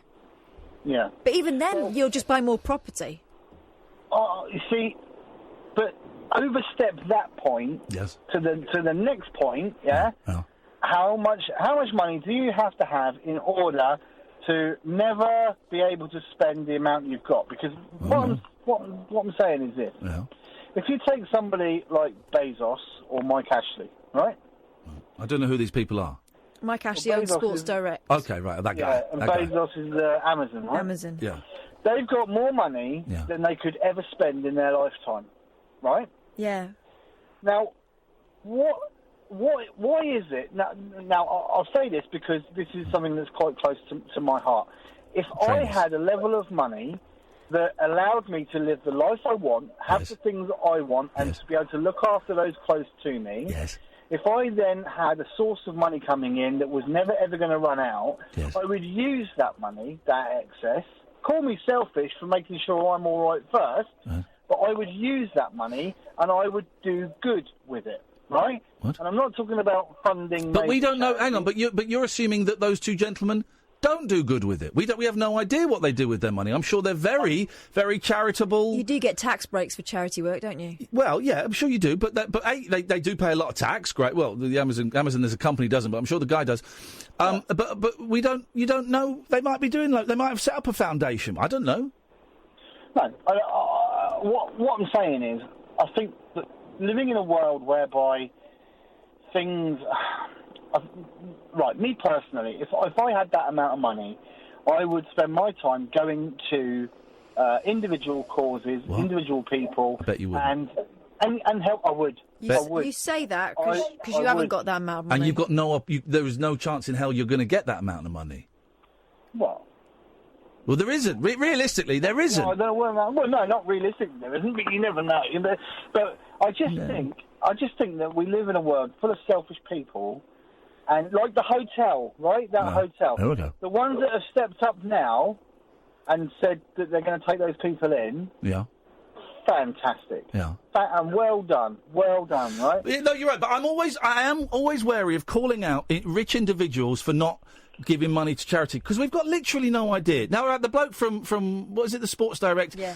You know, the way the employees are treated is pretty rotten, all right? It certainly has been in the past. I don't know what it is now, but pretty rotten, and there seems to be a certain amount of exploitation. There was a story about them getting frisked, wasn't there, a couple of years ago? And Amazon, working for Amazon doesn't seem like a picnic. No, but we don't know what those individual gentlemen do. They might be, going to children's hospitals at the weekend and handing out the toys. We just don't know. Well, can I just finish up by saying this, yes, right? One of the gentlemen that I mentioned, okay? Yeah. I'm a cab driver, as you know, and one of the gentlemen that I've mentioned had a wedding in a place very close to where I'm based. Yeah. Now, he spent his wedding weekend at that hotel, and all he did was give out tips of £500. There you go, beautiful. I find that so insulting. Sorry? What? Because when you think what the average man has to do for £500... Hang on a minute. Yeah, but hang on. You just called them out for not being generous with their money to those more needy, and now you've got actual evidence of him being generous with his money to those more needy. You're saying it's obscene.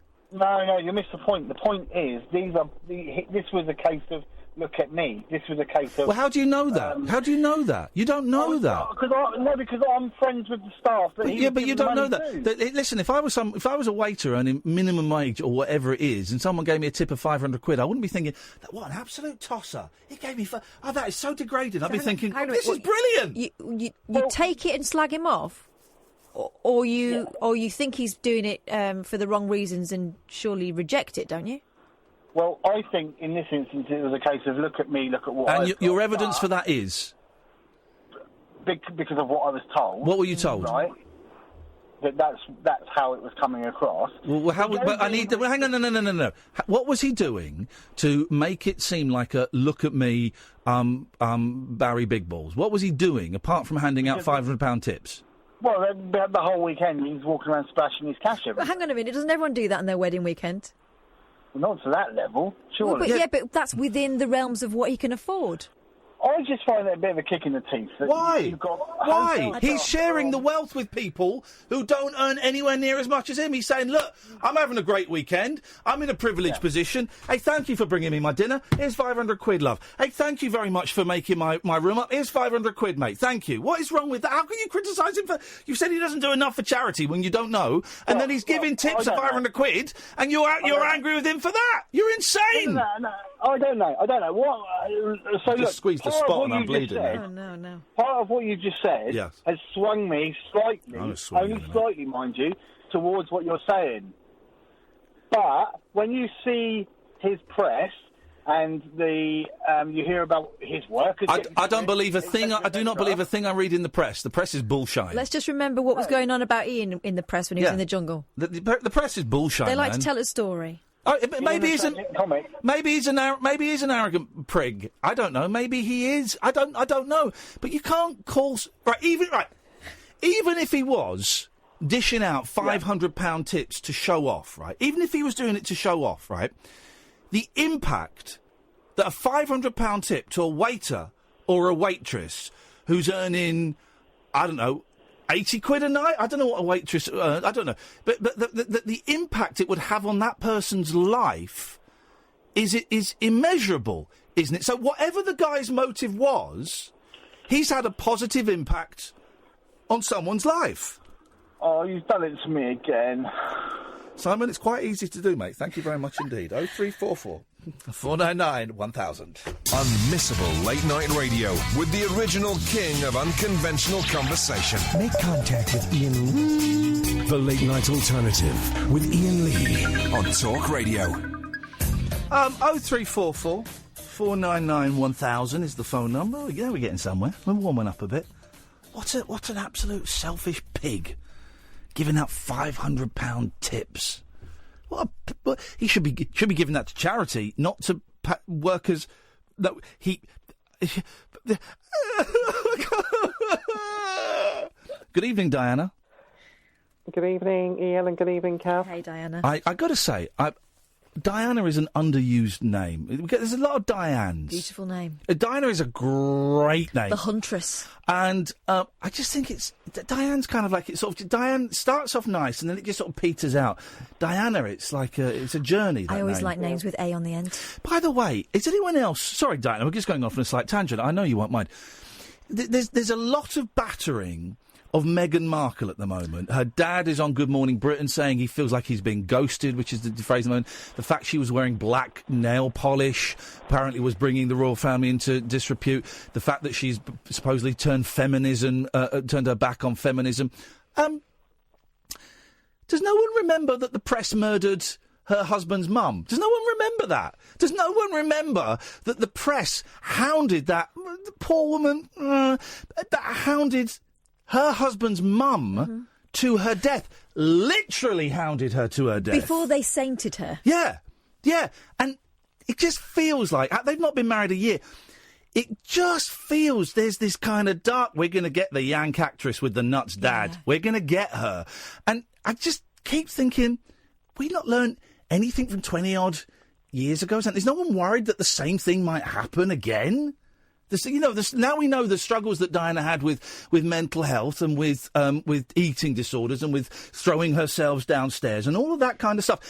Is no one worried that continually bullying a young pregnant woman is perhaps going to have a negative impact on the young pregnant woman? But I think it's incredible. The knife started to come out pretty soon after the wedding, didn't they? Yeah. I thought that was terrible. I mean, all the way up to the wedding, it was like, well, breath of fresh air, this is going to be great. After the wedding, apparently she's demanding, Harry's falling out with his brother, all this stuff that everyone is guessing at, because that family, if anything, have learned to close the ranks, and who can blame them? And here's the thing, Good Morning Britain, who I work for time to time, stop putting her dad on telly. Stop paying her dad money and putting him on telly, because he ain't well. It ain't doing him any good. And they're never going to make up. No. If he carries on speaking out. This is the point, Stop putting him and her half-sisters on telly. Because, great, gets you loads of headlines, great. But it damages him, it damages them, it damages her. It fuels the whole thing of... Anyway, Diana, you've prompted a conversation merely by your name, and I know you're going to prompt a conversation now with your words, as you always do. I just wanted to say to you both how much I enjoyed that marvellous interview with Dave Hill. Oh, thank you, Diana. We enjoyed it too. Yeah, that was a thrill. They're playing, I think, on Christmas Day, a best of. Is that what you're putting together? Yes, I'm making it. And I think Dave Hill interviews in there. Who else is in the best of on Christmas Day? Jeff Goldblum. Oh. And also Chaz Hodges. Oh, by the way, if anyone, it will probably be finished now. If anyone was at the Chaz Hodges tribute concert tonight, 0344 499 1000. Let us know what it was like, and because I couldn't go, and it would have been nice to have gone. Hello. Sorry, oh, that's me. I'm trying to find. I've lost me Jeff Goldblum clips. Where me Jeff? Oh. Hang on, everybody, hang on, just hang on a little bit. Is this it? Right, I'm thinking about the leisure industry. No, it's not that. I've lost so many of my clips. This is outrageous. Is this it? Oh, I love a bit of cat bum. No, that's not it. Don't know what that is. I can bear with us, Diane. Poor Diana. Poor Diana. I just want you to. No. It's not that. That was very close. Was it that? No. Was it that? No. Was it that? No. Was it there? No. Was it there? No. Was it there? No. Was I've it got there? the original copy if you want it. I don't want we the could make this all stop now. I want the clips. I want the... here we go. Hello, this is Jeff Goldblum, and I have the good fortune to appear, if that's what you call it. It's radio, of course, but it's Late Night Alternative with Iain and Kath, the great Iain and Kath. Yeah, Jeff Goldblum. Remember when we met that guy? He nibbled my biscuit. Jeff Goldblum on the show. Anyway, Diana, sorry.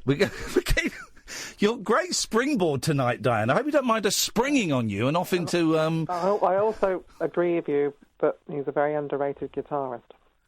Dave Hill, not Jeff Goldblum. Dave Hill. Yeah. Dave Hill's a great guitarist, and loads of people have tweeted me over this weekend, actually, Diana, and said, I've never really thought about Slade before, but I've been checking him out over the weekend and loving it. And he is a great guitarist, man, a great guitarist. Well, I'm glad you enjoyed the interview, Diana. It was a thrill for us, and I've had word back that he really enjoyed it as well. So I think I think all of them, Slade, are very down to earth, and I wish they'd do a gig. People that met them years ago, and they said they were really nice guys. Yeah, I wish the four of them would get back together. The two bands I want to see this would be the double bill I want to see at the O2, and I'd pay top dollar for this. Slade opening up for the Kinks. What a double bill that would be. That would be something. Yeah. Can I just tell you about 3 books that I bought? Yeah, go on, please. The book about Alan Klein. Oh, whoa! Stop! Everybody, stop the show. There's a book about Alan Klein, the corrupt manager who not a very ruined... nice man, by a guy called Fred Goodman. Hang on a second, I think I'm gonna buy a new book. Alan Klein. Let's Alan Klein, the man who bailed out the Beatles, made the Stones, and transformed rock and roll. Oh, he was an SH1T, that guy. He goes right the way back, I think, to Sam Cooke and before that. Yep. And not a nice man. Yeah, okay, and good book. I think it was Lennon that wanted him in, wasn't it? It was the others. It was McCartney wanted Linda's father or Linda's dad, and the others wanted Alan Klein. And McCartney's going, can you not tell this guy's a con man and is going to fleece us? And he fleeced them terribly. And also the book about Badfinger. Oh, look Without You. These are books I picked up second-hand. Yeah. With the tragic story. It is a tragic story about If Badfinger. you want it, here it is. Come and get it. As well. Yeah. What were they called before Badfinger? They were called the Ivies, weren't they? Yeah, and of course 2 of them sadly committed suicide. And Gosh. Where did all the money go? Well, how many times can you say that? Yeah, tell me about it. Where did my wallet go, Catherine? That's the question I need to ask you after the show tonight. A bit of light reading. Yes. Coming Down Fast about Charles Manson. Oh, my God. I know that's not... Because I've always said there's a dark side to the Beach Boys. Yeah, well, of course. They covered one of his songs, Cease to Exist or Never Learn Not to Love. I can't remember which name they released it under. And they took his name off. But, yeah, Charles Manson was big in the Beach Boys world for a while. Well, Dennis, silly Dennis, got mixed up with him. Well, because Dennis picked up 2 hot hitchhikers, took them home, they blew him, and they said, do you mind if we bring some friends over? And it was all Charles Manson's women.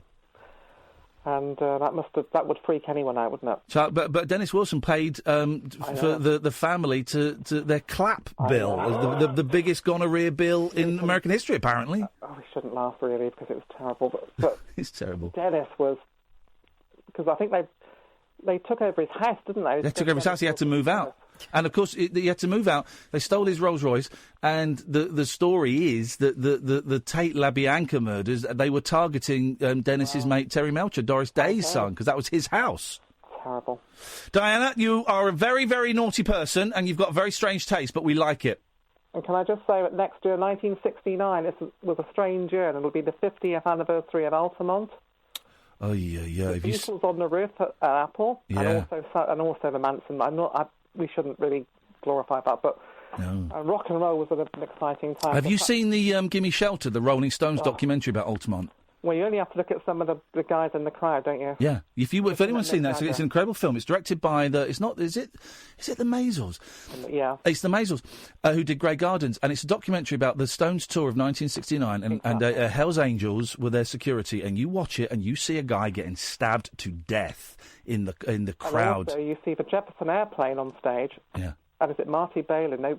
They beat him up. He goes into the crowd to help somebody. Oh, it's a very, very dark film. That it's you don't want to watch that too often. Diana, listen, thank you very much. The switchboard is getting busy. Sally, Jerry, Billy, Joseph, stay there. We will come to you after this. The radio show for people who know the best part of the day is the night. The Late Night Alternative with Iain Lee on Talk Radio. We'll get you talking. Struth. I don't know what's happened in the studio here. Evening, Jerry. Hello. Hello, Jerry. I'm telling you, all right, not too bad. Not too bad. I've got a bit of a cold. I always feel a bit better. I've got a bit of a cold. You sound a lot like Frank Sidebottom tonight. Little Frank. You really do. I think the NHS should take a day off. Take a day off. See what happens if the NHS shut down for a day. See how much they weigh. I think nurses should go on strike for a day, but they won't because they care about people too much. I just nurses. The NHS should down to evaluate. So they don't lose it at some point. If they don't look after it, need to nurture the NHS. Pay them well. And who would invest more politicians or doctors and nurses? Doctors and nurses are more important than politicians. So it's But again, I don't think you can compare. I don't think I don't think you can compare. Politicians earn about $72,000 a year.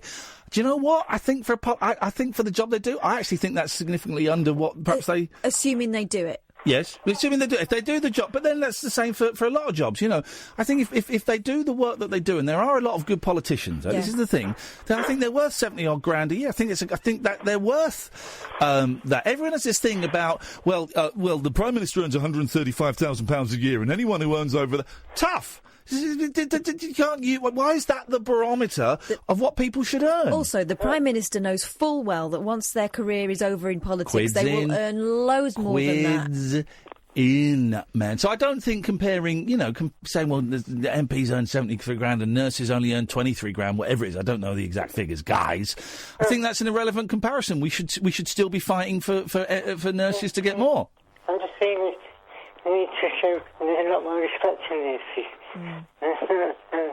I'm more respect and love to nurses. Not love, not sexual love. Love and pay them a good wage. And Europe is leaving Europe a disaster. Harems are getting new.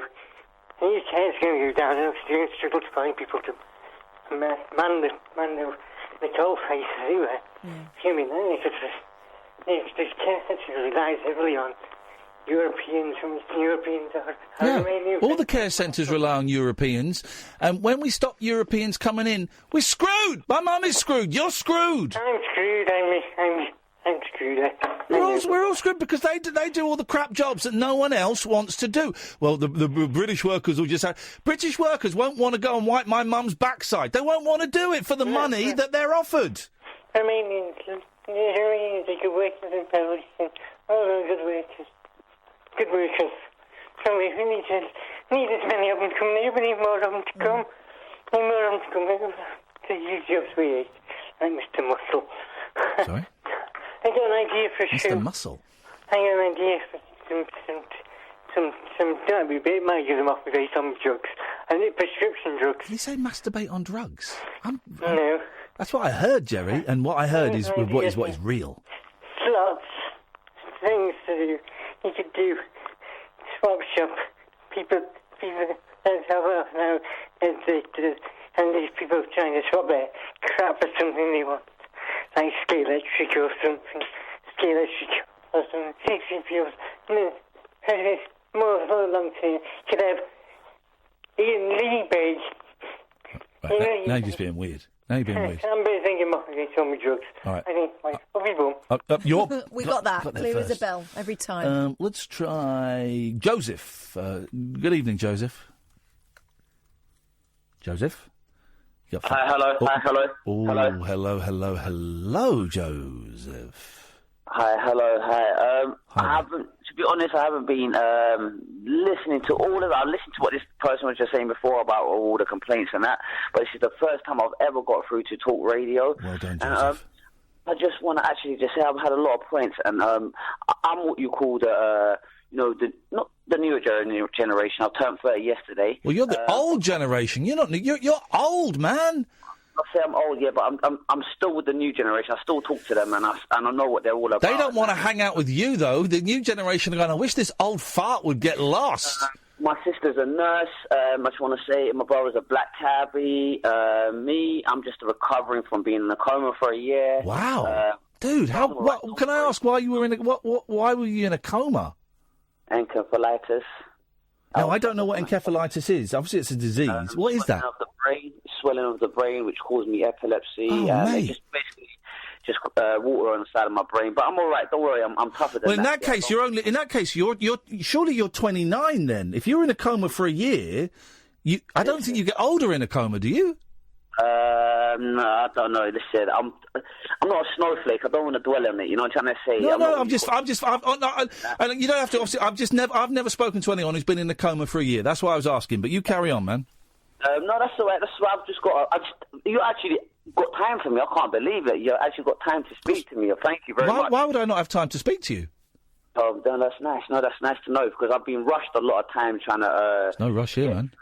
And I am usually a man with with a lot of passion. Where I bring through so much. Everyone tells me I should write a book, but you know what? There's a lot of pain and stress in this world, so everyone could write books. You know what I'm trying to say? So yeah. I don't think my one is any more special than anyone else's. But you see, what my problem is, I wasn't born here. I come here 6 months old. I come from a war zone, Somalia, and all my family, they've done their part here, working, all of that. You know what I'm trying to say, even me. But what I feel as, I do feel British, but why I don't feel British and that, and why I say is, karma is coming here because you know what it is. Uh-oh. I love what England's done for me, but karma is in, God's work, yin yang karma, whatever you want to say. I mean, without even me saying or doing anything, I just believe God.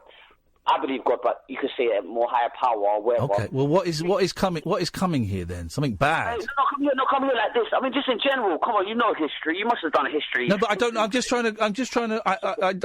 I don't know what you're saying. We have not quite got to the thrust of it yet, Joseph. In general, like when people complain about all this badness in the world, yes. I'm not a person that goes why. I never say why. I just say things happen because it's meant to happen. Because there's a cycle of things. Do you believe if you carry on doing wrong all your life, do you think something might not come back to you? You know what I'm trying to say? No. I believe I don't believe that. I've gone through karma. Can I tell you how about karma?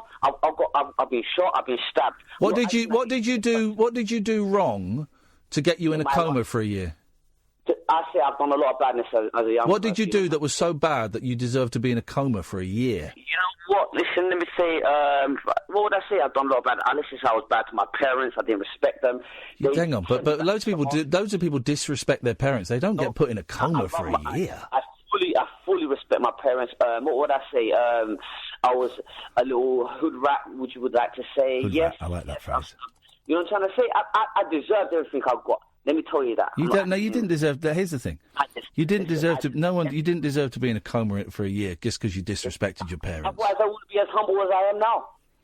What made me so humble now? You're the most humble guy I've ever met. So respectful.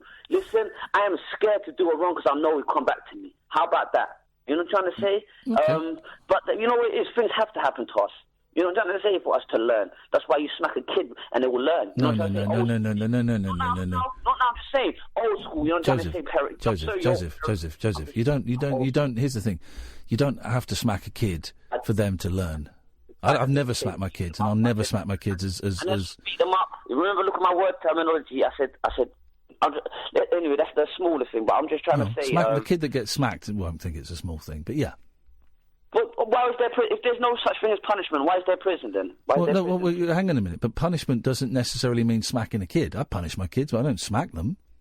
But isn't prison a psychological abuse? Isn't it a mental thing? I don't put my kids in prison either. So I'm just saying. So why is there?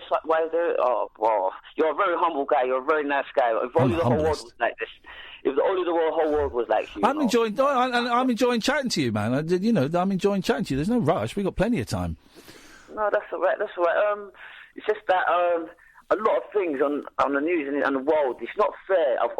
And I say they talk about injustice of the world. Yes. Well, we all know this injustice is being done, but I don't feel as people say, "Oh, get over it. We're over racism." Or, I know about racism. I come here in the early '89. I come here 6 months old, so I grew up to a lot of. I'm trying to say. No, and I would never say to someone get over racism, particularly when the new.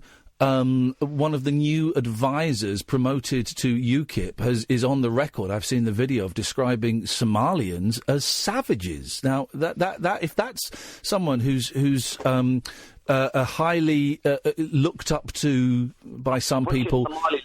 I'm from British Somaliland. We fought for Britain. Yeah. But this guy who works for a party that has 4% of the vote calls Somalians savages. That's kind of what you're dealing with. I get it. I would never say to you get over racism. But my ancestors my grandparents were people that fought for the savages, if you want to call us that. We don't get credit. We don't get medals out here. We're not in the movies. We're not in the Hollywood movies ever told in the World War. Saving Private Ryan. Where's the Somalis there then? Where's the Somalis there? They're not in it. They're not in there, are they? Well, I don't know. I don't know. And this is a genuine question. I don't know what the Somalian contribution to World War II was. I don't know. Look, go on Google, you will see them. You will see. Okay, but have I got this right? And I don't know because I've not seen the film because it looks boring. Is Saving Private Ryan based on a true story? Yeah. In that case, well, I don't know if there were any Somalians involved in that particular rescue. I don't think there were. So I wouldn't take Saving Private Ryan as a racist film. How many movies have been made? I just said one, but I just said how many movies have been made. They're quick to tell the pirate story of how we took Captain Phillips. You know what I'm trying to say? And we've never forgiven you for that. And helicopters that got shot down and in Black Hawk Down. We're famous for bringing what's it called, pain and terror and whatever it's called. Well, I certainly don't think of Somalia. I certainly don't. The reason that film got made, again another Tom Hanks film, I think, is because it was a thrilling, exciting, tragic story. It's a story, modern day pirates. But I certainly don't think of Somalians as a lot of dodgepots running around kidnapping people and stealing ships. You know, when I go back to Somalia, I tell my people, my cousins and the people in my neighbourhood, please don't go and die in these seas because they're coming across, jumping over from border to border, doing all of this stuff. I tell them, don't come here. I couldn't convince them to tell them that there's homeless people in England that are actually white, that are English, that have no homes. Yeah, they wouldn't believe me because all they've ever seen is England, UK portrayed Big Ben. They don't see. Big Ben. They don't see nothing else. They wouldn't believe me. Of course they don't. No one. But here's the thing: no one knows what a country is like until you live in that country, and then you see what it is like, what the reality is on the streets and on the news and all of that. No one knows what it's like until you live there. I read a lot of books and I read a lot of study and I watch a lot of TV and I've got a lot of pain and stress. You know why I say this as an African person? Just one more thing I have to say to you. Yeah. One more thing, and then I'm going to ask you one more question, and then we're done.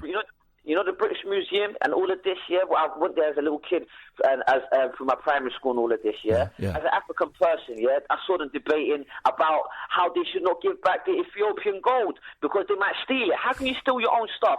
Give it back to the people. How dare Shut up, man. Like that? We stole that stuff fair and square. We stole that, and if you want it, you can have it. You got to steal it back. But see what I'm trying to say? I'm glad you said that. You know what? I want someone talking straight like that on TV. How dare they say you might steal it back? That don't even make sense. I like that talk. If you guys can steal it without the alarms going off, you can have it. No. You know what? I could have a conversation with you because you know what? I'm from the streets out here, and people get their stuff taken with them. And you know what? Yeah. It is like that. Yeah. Hey, listen. In the real world, in the jungle, it's like that. I like to. Joseph, listen. I'm going to let you go because. But you call in any time you want, brother. I want to ask you one question about the coma.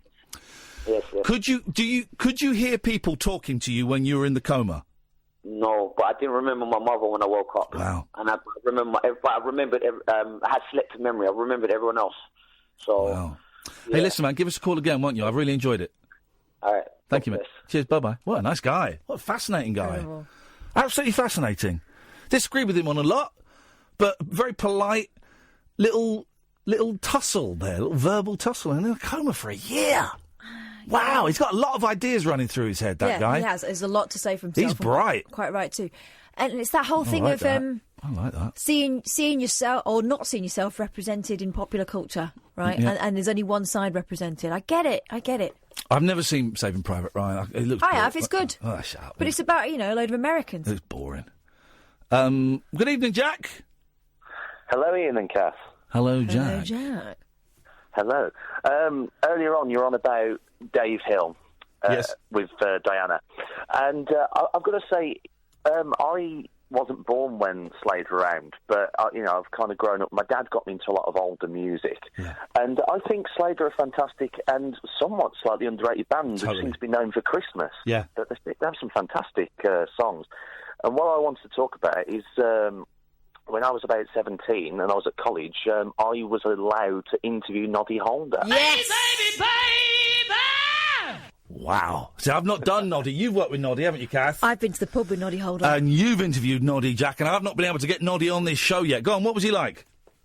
Really lovely. I mean, I'd never, at that point, because I was doing a media course, I was at Walsall College. Obviously, Walsall is his hometown. He'd been invited down to sign some books he'd wrote a forward for, and so my tutor came in one day, pulled me to one side, he says, Jack, could you do a little favour for me? I said, oh, what is it? And he said, could you do an interview for me? I said, well, I've never really interviewed anyone, but who is it? Oh, just Noddy Holder. I'm like, pardon? Yes, mate. And I'm quite a shy person. I'm also autistic, so it was a very, very scary moment. Those are the moments when you feel most alive, though, when you're just chucked in at the deep end. Yeah. I bet it was great as well, wasn't it? I bet he's one of those you just wind him up and he's off for 20 minutes. Kind of. I've got to admit, because it was the first time I'd ever done anything like it, I wasn't exactly like a smooth interview. I mean, the footage is still somewhere there on YouTube. I remember just like standing there with a microphone. My friend stood next to me with a camera, and it took me about 2 minutes to actually say his name. I just stood there going, Noddy, like whispering, Noddy, Noddy. And he's like, yes. Why are you here today? Like, I just couldn't get the words out, and I was frankly terrible. But he was a natural, and he spoke for ages. I bet he loved it. I bet he loved it. He'd have had all the slick. So tell us, where did you get the name Noddy Holder from? He's had all of that. I bet he loved it. Yeah, he probably did. And he stayed at our college for about a good hour and chatted to the students, signed books, had photos, and he just came across as a really, really lovely guy. Slade are fantastic, and since then I've dabbled in community radio, and the other members of Slade have all been into the station to be interviewed by people as well. So I want Noddy Holder and Jim Lee. I can't get them. Jack, listen, it's nice to talk to you, mate. I've got to go because I'm late for the news, but thank you. Everyone, go and watch Slade in Flame. That is a movie. And Jack interviewing people that I can't even get my hands on. Sally, stay there. You'll be the first call after the news. 03444991000. This is Talk Radio. The Late Night Alternative with Iain Lee on Talk Radio. We have ways of making you talk. Here's the thing, and it's none of your business whether Prince Harry met Meghan Markle's dad before the wedding. What's it got to do with... What has it got to do with you? You nosy git! It's nothing to do with you. It's absolutely nothing. It really surprises me that Prince Harry didn't meet Meghan Markle's dad before the... What's it got to do... What's it got to do with you? You've got no idea what's going on there. None of your business. Keep your beak out. 03444991000. Sally, Hassan, stay there. So we've been playing this album, State of the Union, right, that Dave sent me. And Dave sent me a message today saying, I've just found State of the Union on vinyl. Oh. And it's got a track on there that's not on the CD. I've not heard it all. We're going to play a bit of it. I'm going to play the beginning. It's a cover of Give Peace a Chance by John Lennon, right? You got to tell me, before the vocals come in, who is doing this cover version. Here we go. Hang on.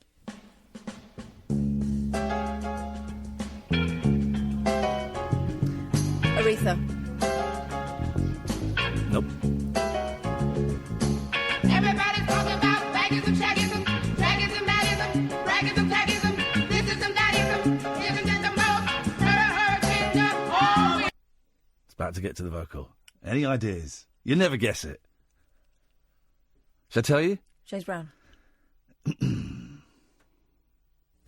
Ladies and gentlemen, would you please welcome, singing John Lennon's hippie anthem, Give Peace a Chance, it's Mr. Louis Armstrong. we go. This is great. Everybody's talking about baggism, shaggism, draggism, maddism, braggism, taggism. This is some daddism. Isn't it the most hurricane? All we are saying. Give peace a chance. All we are saying. All we are saying. Give peace a chance. Peace a chance, yeah. Everybody talk about ministers, citizens, ministers and ministers, bishops and bishops, rabbis and rabbis, rabbis, rabbis, hurricanes. All we are saying is give peace a chance. All we are saying is give peace a chance. Everybody talking about revolution, evolution, masturbation, statuation, regulation, innovation, meditation, United Nations, regulation, hurricanes. All we are saying is give peace a chance. I think you get the idea. It's Louis Armstrong singing Give Peace a Chance. I think it's a stretch to say Louis Armstrong singing that. Louis Armstrong is literally singing Give Peace a Chance. That's all. That's it. 03444 I'm 1,000 is the phone number if you want to give her. Wow. Sally. Hello, Sally. Hello, how is everyone? Sally saw my kittens today. I did, they're lovely. And they, I was streaming me playing video games, and they're still being a little bit shy. One of them scratched my hand really, really badly at the weekend. The other one, my favourite one, Lucky, came and sat on my lap once I grabbed her and picked her up and plonked her down. And then I was playing games, and I had some food beside me for the girls, and I got a bit peckish, and I was streaming it on Twitch, twitch.tv/Iain Lee, if you want cat updates. And I said, all right, viewers, I'm going to go and make a cheese sandwich. If you're lucky, the cats will come out and eat this food from the bowl. And I went out to make the cheese sandwich, and both my little girls rocked up and stuffed their faces. Yep. And Lucky kept watch. She kept looking back to make sure that you weren't coming. They could hear me in the kitchen. That was it. It was spooky, wasn't it? They both seemed to have clocked the camera. Yeah. But one was definitely looking out for the other. My little babies. One of them, the Mucky, scratched my hand quite badly at the weekend, so we need to have... Can I borrow your juice, please, for your computer? Because I'm running out. Someone kept nicking mine No. earlier on in the office. Right, first of all, that's Sally is making up rude jokes because she I'm heard not. juice. You heard the word Never. juice. You heard the word juice. You made a squeak because you thought she meant semen. Oh, God. And, Oh, whoa, no. kids. I'm working with kids. I'm talking to kids. Oh, this is what I was going to say. Speaking of kids, right, and just forget that I mentioned semen as I'm now about to talk about children. Although that's where they come from. So Dredge, who hasn't called the show for a while, but calls the show from time to time, and he messages me. And he came up with a brilliant idea. What are you doing? None of your business. Keep talking to He Sally. came up with a brilliant idea, but I don't know how we'd make it work. We couldn't do it here, right? Right. He came up with the idea of doing a phone-in show on Saturday mornings for kids. Yeah. Isn't it? Now, years and years ago, whenever Frank Sidebottom died, which I think was about 6 years ago, I used to work. I volunteered at Radio Lollipop at Great Ormond Street, so I'd be doing. I'd do that once a week, do a radio show there. Then I'd go off and do Absolute. I think I was doing at the time, and I kind of set it up as a phone-in show. And sometimes people would phone in, and sometimes wouldn't phone in. But I remember once I did this great phone-in show, and it was these two kids in two different wards just phoning up and being rude about each other. That guy stinks! And then they weren't in different wards, they were in the rooms next door to each other. That guy stinks! And they put the phone down. I say, well, OK, well, Steve, I don't know if you're listening, but Tony just says that you stink. Would you like to give us a call? And then Steve would phone up, that guy's crazy! Gosh, these are the days before YouTube disses. Yeah, it was funny, man. It was funny. And so I kind of done it. And I would love... Me and Kath are talking about... We do these live shows, The Rabbit Hole and The Picture Show and stuff like that. And we're talking about... And we don't quite know where we do it or how we do it. We're talking about doing a show for kids, like a live show for kids. Who's that? What? I heard a man in the background. A man? Yes. Oh, if only. No, he's in bed at the moment. Okay. Well, basically, we are looking at ways of doing a live show like The Rabbit Hole, but for kids up to the age of about 14. So wide old, I reckon we could do it from about 5 to 14. So wide old bracket, I think we could do it. But also, Dredge's idea of doing a phone-in show on Saturday mornings for kids. I'd love it, man. And it would be the same as this, but completely non-root. Well, it'd be non-sexual. Yeah, there'd be fart jokes, wouldn't there? Yeah. Definitely. Well, my son is desperate to talk to you. He always wants to phone in, but he talks a lot. So, gosh, where does he got that from? Yeah, I have no idea. He's autistic, so he constantly talks and talks and talks. So, yeah, I'm not sure whether or not to hand the phone to him ever. So, but that would be good. I'd enjoy that. My daughter would enjoy that. Well, you hand the phone over to him. Yeah, what are you thinking? He's in bed at the moment. Well, wake him up. No. Wait, how old is he? He's 16. Right, it's 12. Your 16-year-old boy ain't asleep, trust me. No, he's... I know exactly what he's up to. Oh, don't. He's listening to his... That's a baby! He's listening to the radio in bed or on his mobile phone. No, I told him that he can play Jackbox Party with you. Okay, that's a fun little game again. A little game if you want to come. Twitch.tv. You know how filthy that gets. Yeah, but he'll probably join in with that sort of thing. He's a boy, isn't he? And he's a boy, and boys will be boys. Yeah. Boys is boys. Yeah. Boys. So yeah, I like that idea. That's a good idea. It is. I just don't know how we take it to the next level. I don't know how we make it concrete. Is the thing. What did you want? What did you want? Well, I was going to say happy birthday to my mum, but it's gone 12, so I'm not doing that anymore. Have you not already said it to her? Because what? What? Have you not said it to her in person? I haven't spoken to her today. No. Is it true your mum's got the hots for me? Yeah. No wonder you're not talking to her. Weirdo.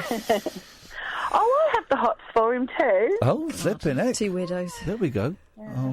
So she's been taking. She was out today, so I haven't seen her. How dare she go out on her birthday? What is she? 65 now? 57. 57, flipping heck, isn't it?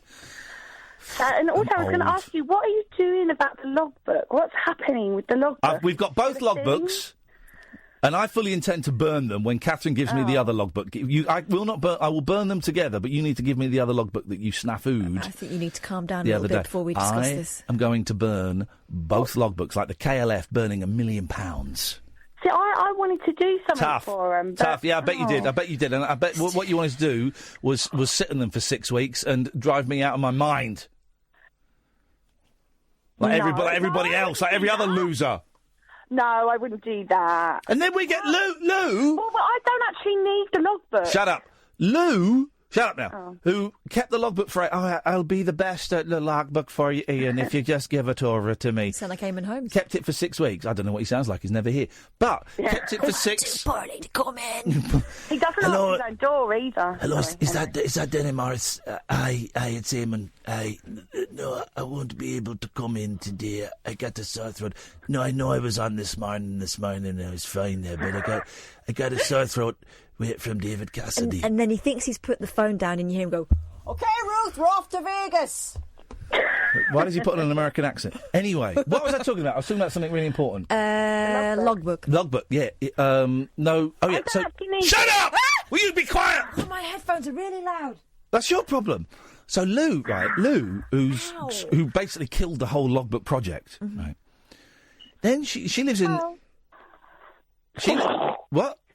Nothing. She lives at Northern Ireland. Yeah. And we're doing a show in Luton, March the 20-something. Right. I've not put it on my website yet, but it's selling out very, very quickly, as they always do in Luton at the Bear Club. And she tweeted me, "Is there any chance of a discount on tickets? Because if I do come over, the flight and the hotel will be very expensive." Wow. And I'm thinking, no, There's absolutely zero. It's like well, I'll tell you what, because I want to go and see the Monkees in March in New York, because I went earlier this year and then they cancelled, right? So I'm wondering if I write to Mike Nesmith. Hello, Mike. Is there any chance of like a free ticket, because the flight and the hotel are going to cost me an absolute fortune? No, it's not how it works. It's not how it works. Also, you're flying into Luton, home of the EasyJet, and I believe there's Ryanair there too. Also, just if you can't afford it, don't come. Yeah. For God's sake, don't get yourself. Will you be quiet, Sally? Dear God, woman! I wish I was speaking to your mother. Wish I was giving your mother cab fare home. Here's the thing. Sorry. No, you can't. Here's the thing. If you can't afford. God. You just got that reference. Thank you. If you can't afford it, don't come. We're going to try and come to Belfast at some point. It's just a real pain in. You know her problem. She got FOMO. Sally won't keep quiet. Sorry. So no, you can't have a discount, Sally. Oh, but when you do the Belfast show, you are thinking about going back to Belfast, aren't you? Yeah, it's just a real pain in the backside to organise it. Look at this guy! This guy's. I'm in Belfast in August. So we'll fix. Yeah, we'll fix it for you, Sally. We'll fix it too. What? Me and Lou are going to meet up and that, and it would be perfect. And when they met, it was Moida. Well. Okay. It was going to be something else, but that's over. Anyway, but yeah, can you do it for Belfast? Anyway, I don't know. I'm rambling. Can you do it for Whoa! I think we've stumbled on a little horny. No, I think she told me about this. Was it going to be a? It was going to be a naughty. It was going to be a very, very naughty week away. But you and Lou were going to have it off. No, not me and Lou. Somebody else. All right, I don't want to know about your. This is disgusting. We'd go away. I feel like they're using this show to get off with each other. Yeah, no, not having that. Not having that. This is a decent show. Go away, you dirty thing. No, I'm not having that. Goodbye. Thank you. I'm not having that, Catherine. I'm not having the late night alternative sullied by perverts and deviants. Sullied or sallied. Exactly. The Late Night Alternative with Iain Lee on Talk Radio. We'll get you talking. Graham says, how about playing Glasgow again? Yeah, it's going to happen. I keep meaning to get in touch with other Graham. Burnt Church. I need to sort that out, and we will sort that out. 0344 499 1000 is the telephone number. Good evening, Hassan. Hello, Ian. Hello, Kath. Hey, Hassan. Nice to hear from you. Long time no speak. I know. I've been a podcaster now because of work. So yes, mate. You're contributing to society. You're making a difference. You're putting a few pennies in the pocket. This is life. Yeah. This is what life is all about. We respect that. We applaud that. We think you should be paid less, but I should be paid a lot more, Ian. And you should be paid less. You should be paid less, and I should be paid more. I'm blind. Yeah, exactly. Well, exactly. You're only providing. Listen, I could be on PIP and what have you. ESA. Shut up, man. And you can't see. You're only providing 60% of a human. God. Actually, you're probably right. Bearing in mind terrible, what I'm about to share with you. terrible thing to say. I retract that immediately and apologise. Once you hear the story, you will know. I agree with you. Good. I want to tell you something, and I've been talking about it to my friends for the last hour to see if I can call Ian or Kath up and see what they would say. Because I'll be 100% honest with you. I listen to your podcast and your show, and I sometimes laugh at one or two callers. I'm not going to say who. And I think, oh my God, I'm so much smarter than them. And I've gone and done something. Such a ridiculous thing. Right, well, as everyone knows, there's only one reason for doing stupid stuff, and that's to tell a good story. So let's hear it. No. Well, okay, so I met someone online. Ian, do you remember the app you were trying one time, Wakey? It's an app like that. Wakey! Yes. I met someone on that, and I explained to her about my site and stuff, and she ended up blocking me. What? Which is a natural reaction, which I usually get from girls. But then after a week, she unblocked me and said, I really feel guilty. I should have never cheated you like this. So Wakey's, for those who don't know, I haven't got it on my new phone because I don't really know how to work my new phone. But it's like an app where you could use it to wake people up. But now it's just more like just for chatting to people, isn't it? Yeah, you connect live with people. Yeah. It wasn't that app, but it's a similar app to that. Okay. So, anyways, we got really close, but online. I'd never really done this whole online thing. But we got really close, and we shared photos, wink, wink. And life was just perfect, and we decided to take it further. I've got to ask a question. No, I wasn't going to ask that. You did say wink, wink. Oh, did I? Yeah. That's a habit. Here's the thing: you're blind. I know. Are you? You're completely blind, aren't you? By memory. I am. Yeah, I am. So. How do you know she's sending you photos? I mean, what do you know? What the photo? Do you get someone to describe them to you? That's a genuine question. I'm not being flippant. Yeah. So there are apps, right? There's computerized apps and then there's human apps.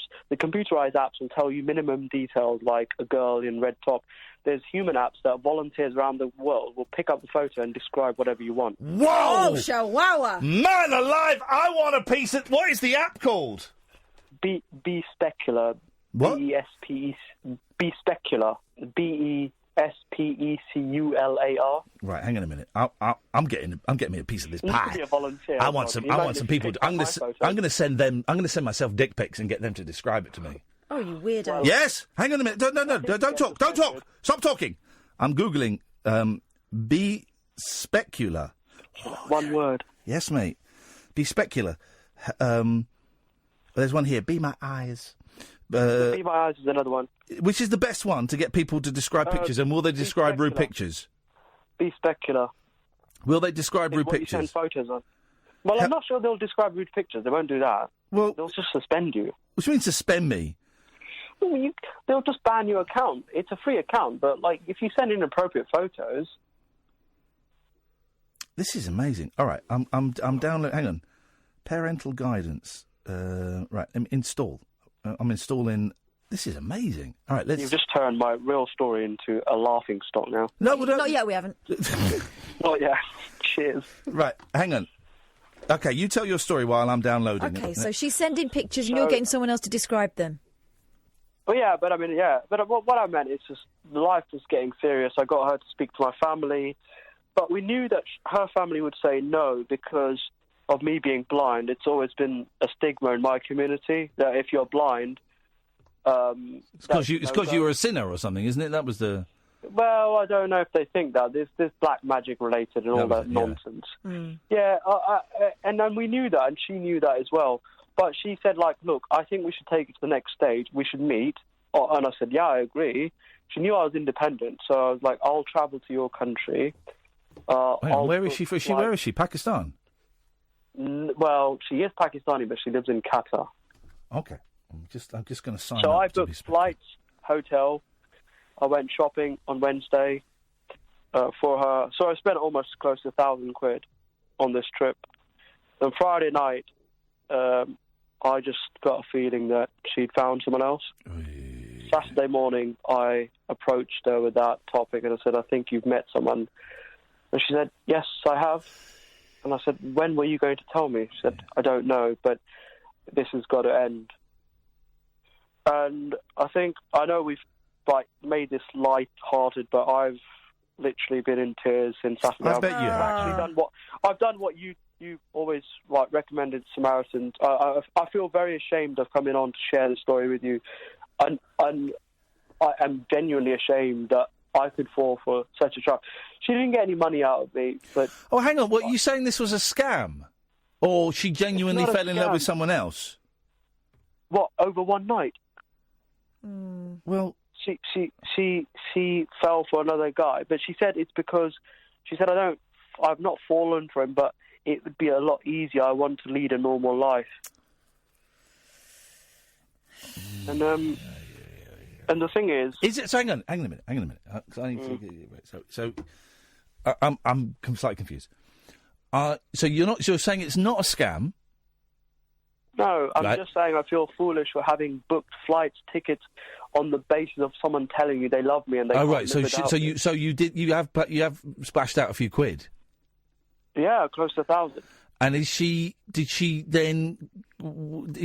kind of still? Is she staying in a hotel? No. I was going to go and see her in January, right?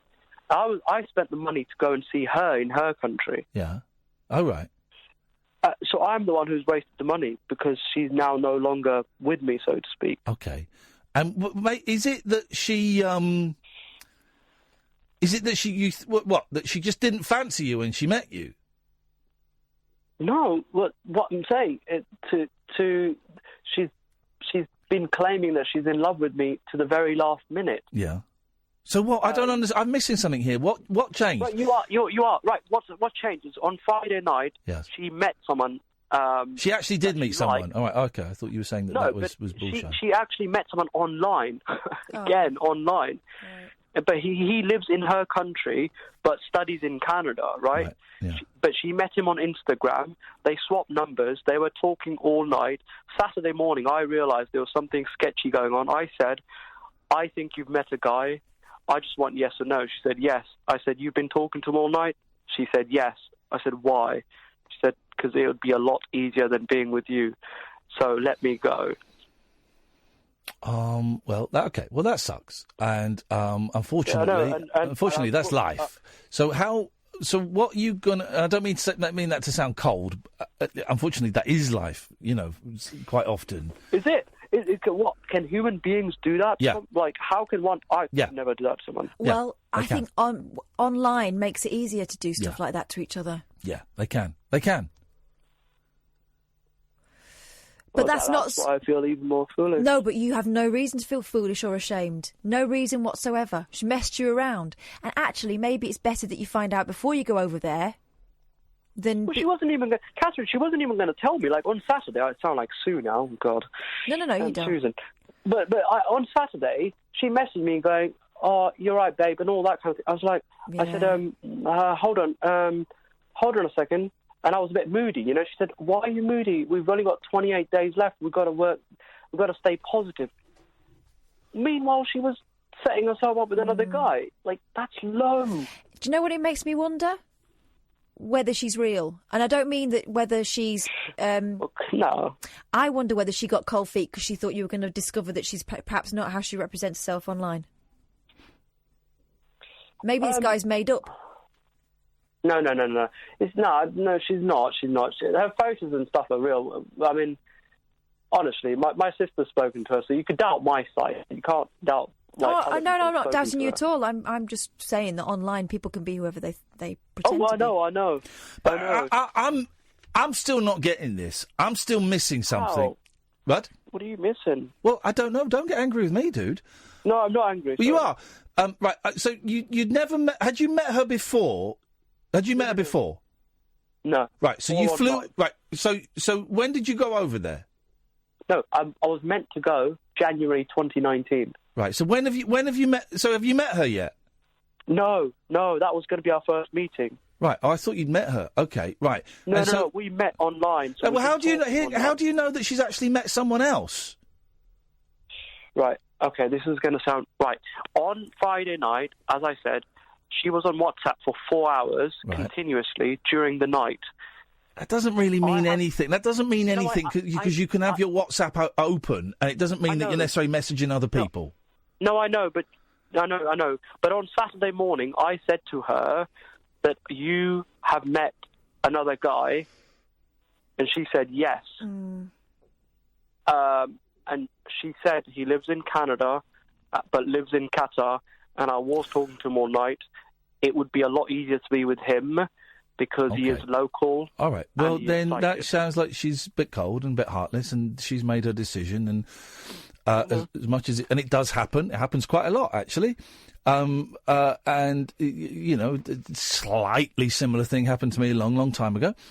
And really? Yeah, it happens, man. It happens. People, and it's not just women that do it; men do it. People suddenly go, "Well, hang on, person A is great, but wow, person B who is ticking like even more boxes."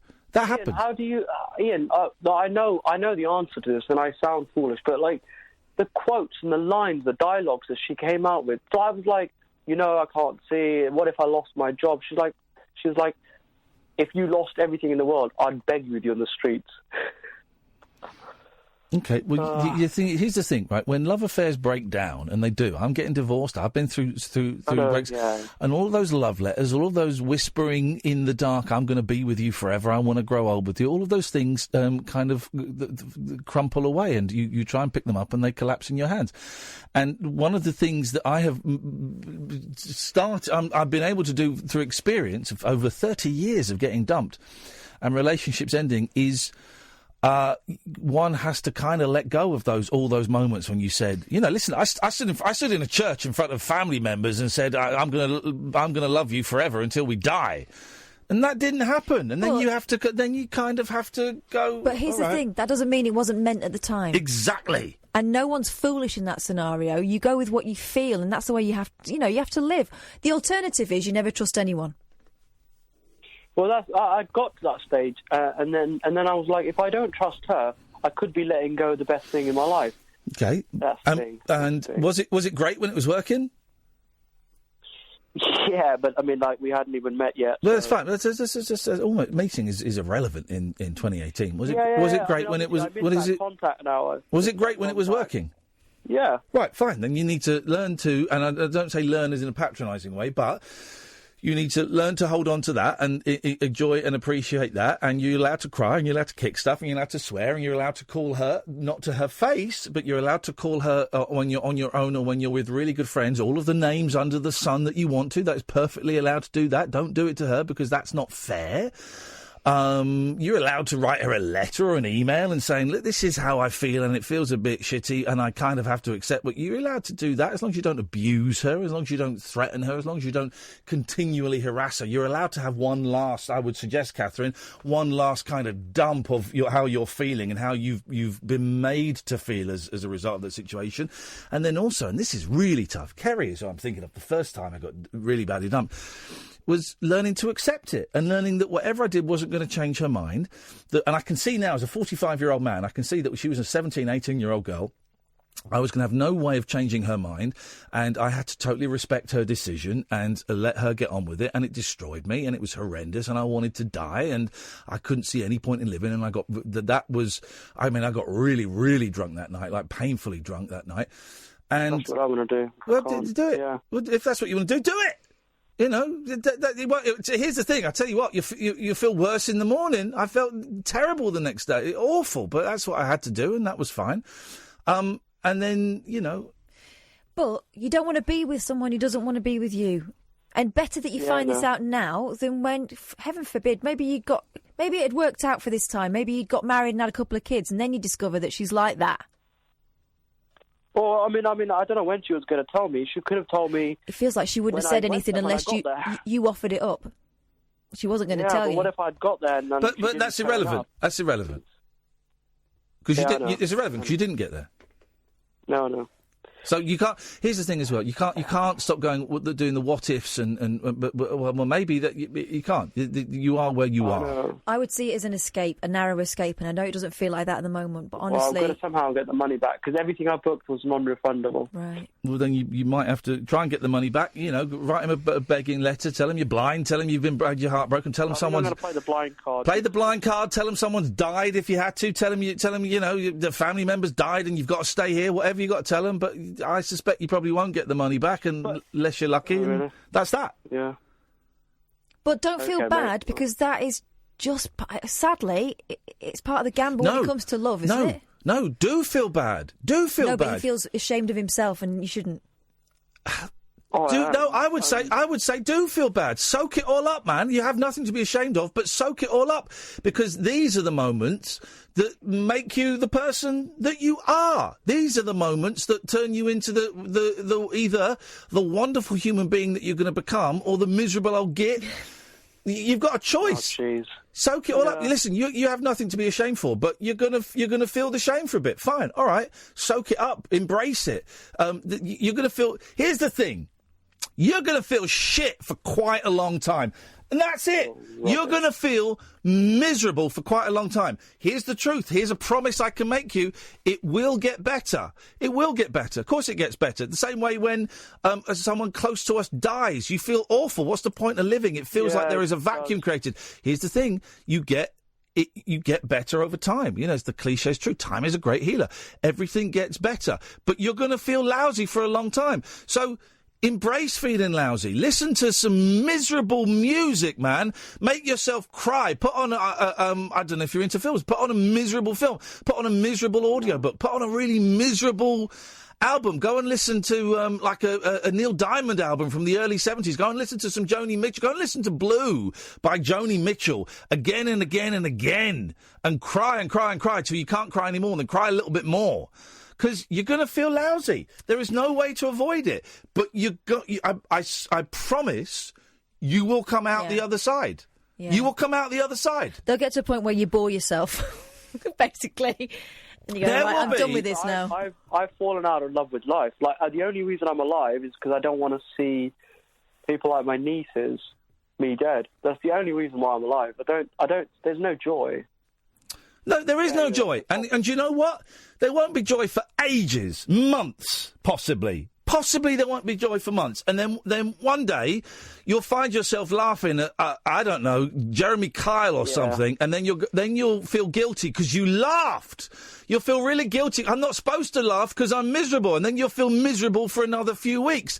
And then you'll enjoy a really nice meal and go, that meal was... I'm not supposed to enjoy this meal because I'm supposed to be miserable because I'm in mourning. And those periods of enjoying yourself will get closer and closer together, and they will last longer and longer. And it sounds like I'm being really patronising, saying, oh, you'll get over it. Here's the thing. You'll get over it. I swear to you, you will get over it. That's how we survive as human beings.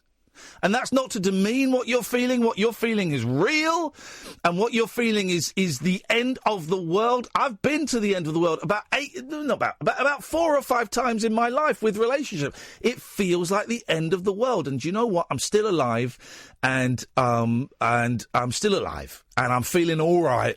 And I'm thinking, well, maybe there's a chance to fall in love again. Maybe I am in love again. Who knows, right?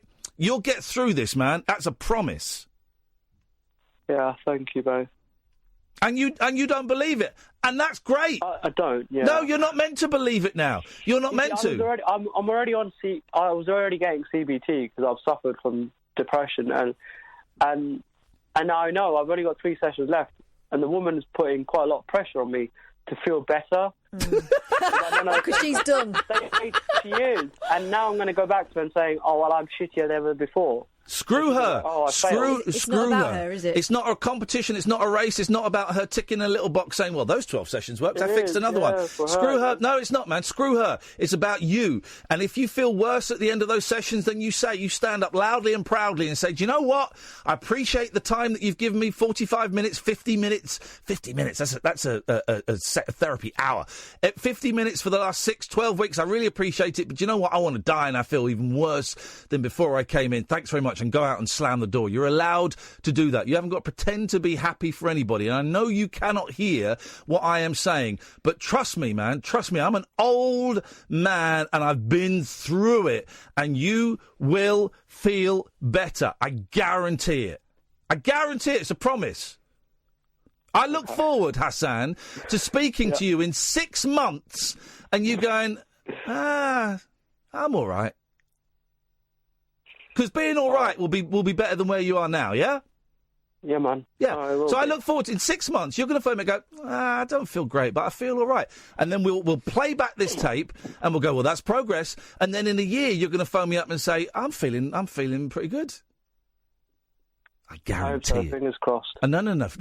Uncross your fingers. Otherwise, I'm going to chop them off. I had them crossed as well. Okay. I'm going to cross your face with my fist in a minute. I guarantee you will feel better. That's a promise. Okay. And then what I want you to do now is I want you to put the phone down. I want you to slag me off. I want you to throw the phone at the wall. Don't do that, actually. I want you to kick something. I want you to smash something. I want you to tell your empty room that I'm an absolute prick who doesn't understand anything. I've got no idea what it's like. And do all of that, because that's natural. Being angry is natural, man. Embrace it. Well, I agree with you. You're a lot older than me. Not a lot older than me, but you're he's way older than you. I'm ancient, man. But you know, you're welcome. You're also free to ignore my experience. I know it's going to happen. I know. But when my mum said it to me when I was a kid, I didn't believe her. But I know that what I've said is going to come true. But if you want to slag me off, then do it, man. I don't care. Ian, do you know the thing is? You pay so much money to hear someone else saying this. If you listen to yourself, man, you'd be getting through it as well. It's so easy, isn't it, to tell someone else? Of course it is. It's so easy to tell someone else, and it's almost impossible to tell yourself. But I appreciate it. All right.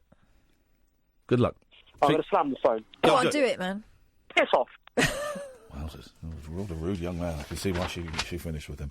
Thank you, Hassan. A lot of people, I think, will have got a lot out of your honesty, so I appreciate that, brother. 0344 499 1000 Talk Radio. The wild man of late night radio. The Late Night Alternative with Iain Lee on Talk Radio.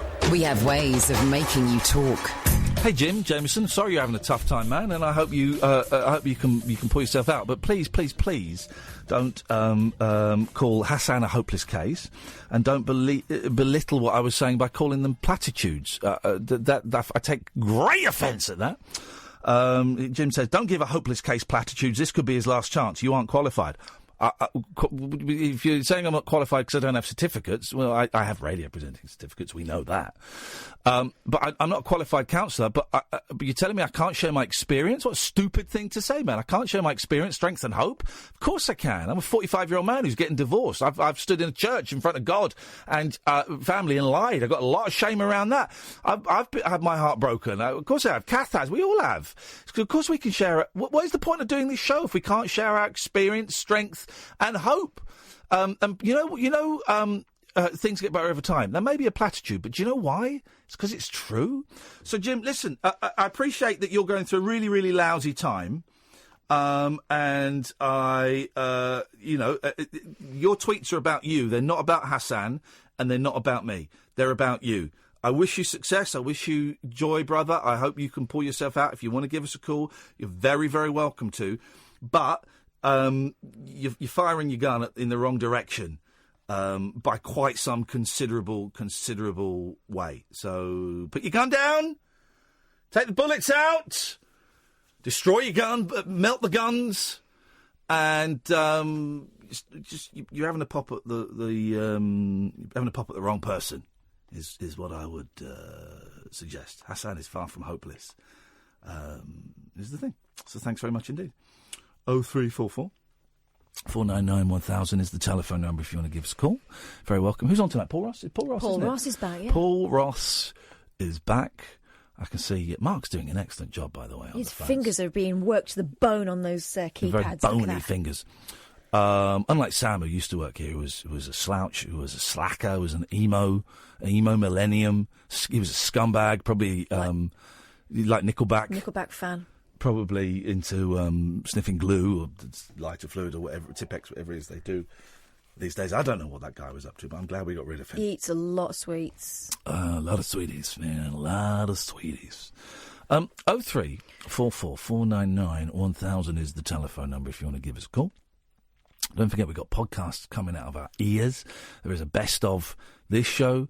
If we have guests, we put it out as a podcast, and we also have the Rabbit Hole podcast. If you go to iTunes, if you go to Acast, if you go to your usual podcast providers, you can find them. You can even Google it. Yeah, Google it yourself, man. Google it yourself, you slackers.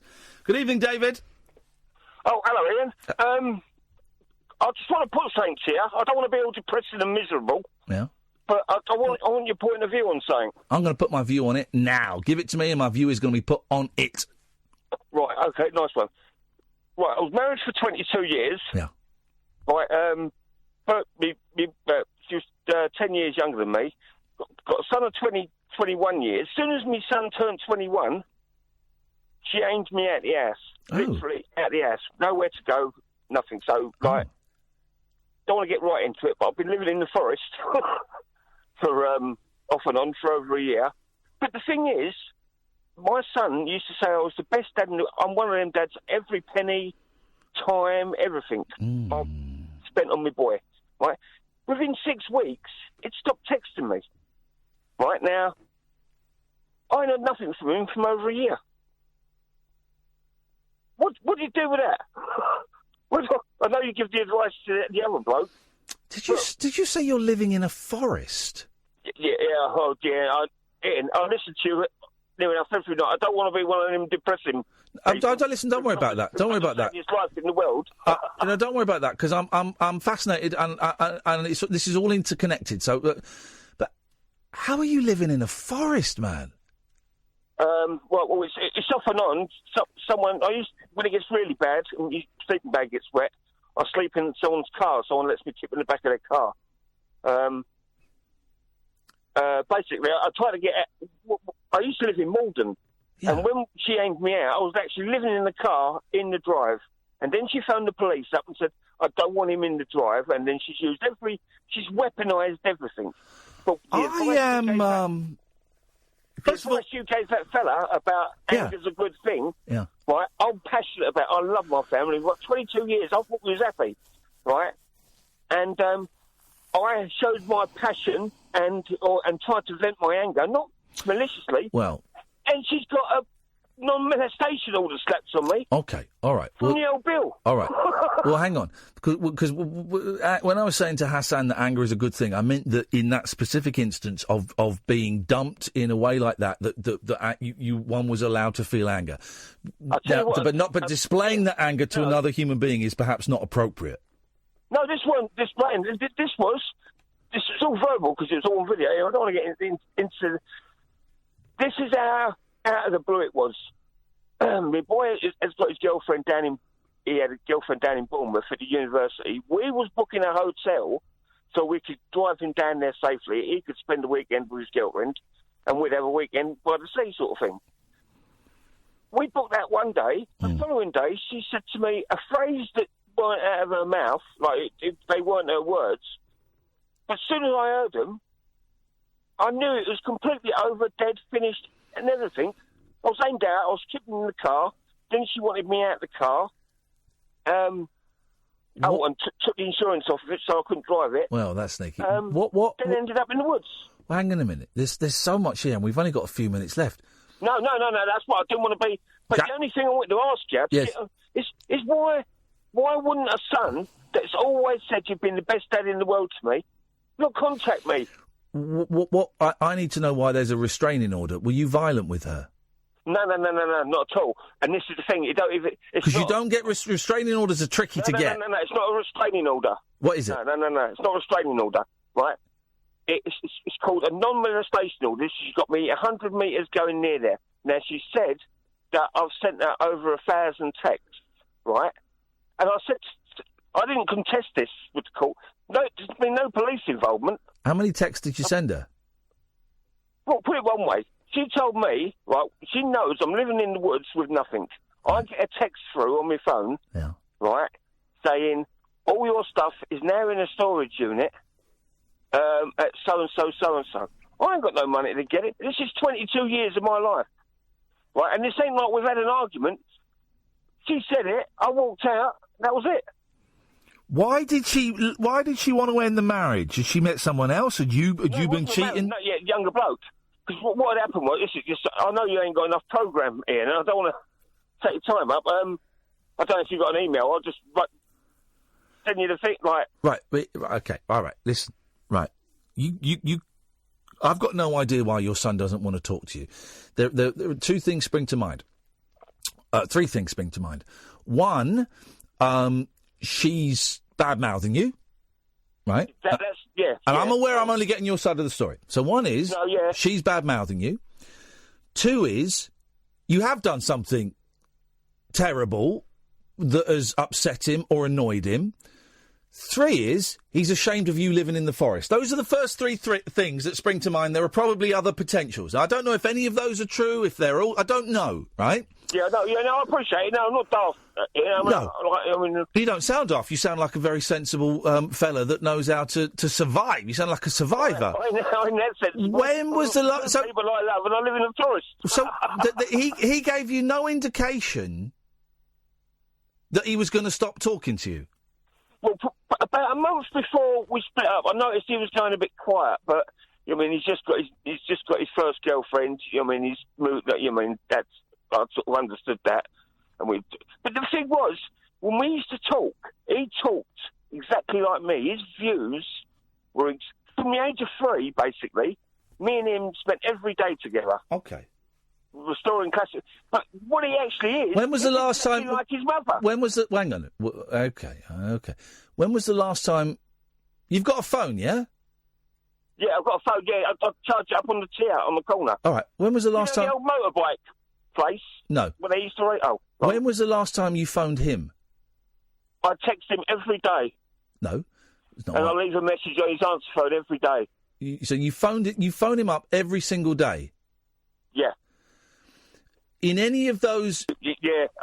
I've There's your answer. assassinated him on the phone. There's I've your answer. assassinated him. You've assassinated him on the phone? I've assassinated him in pure anger. Well, then that's why... Then you've just answered your own question. That's why he's a 21-year-old man. 22 now. Well, yeah, exactly. He's a 22-year-old man who's trying to find his way in life and trying to get his own voice. His dad has assassinated him on the phone.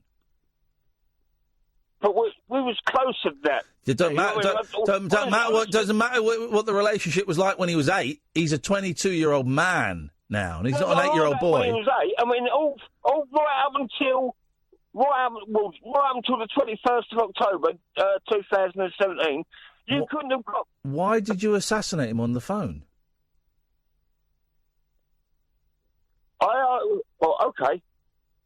I stuck a note in my car, which was in the drive, and it said, like, I sent him a text, Brad, can you leave me a warm coat? This is when the snow was on the ground.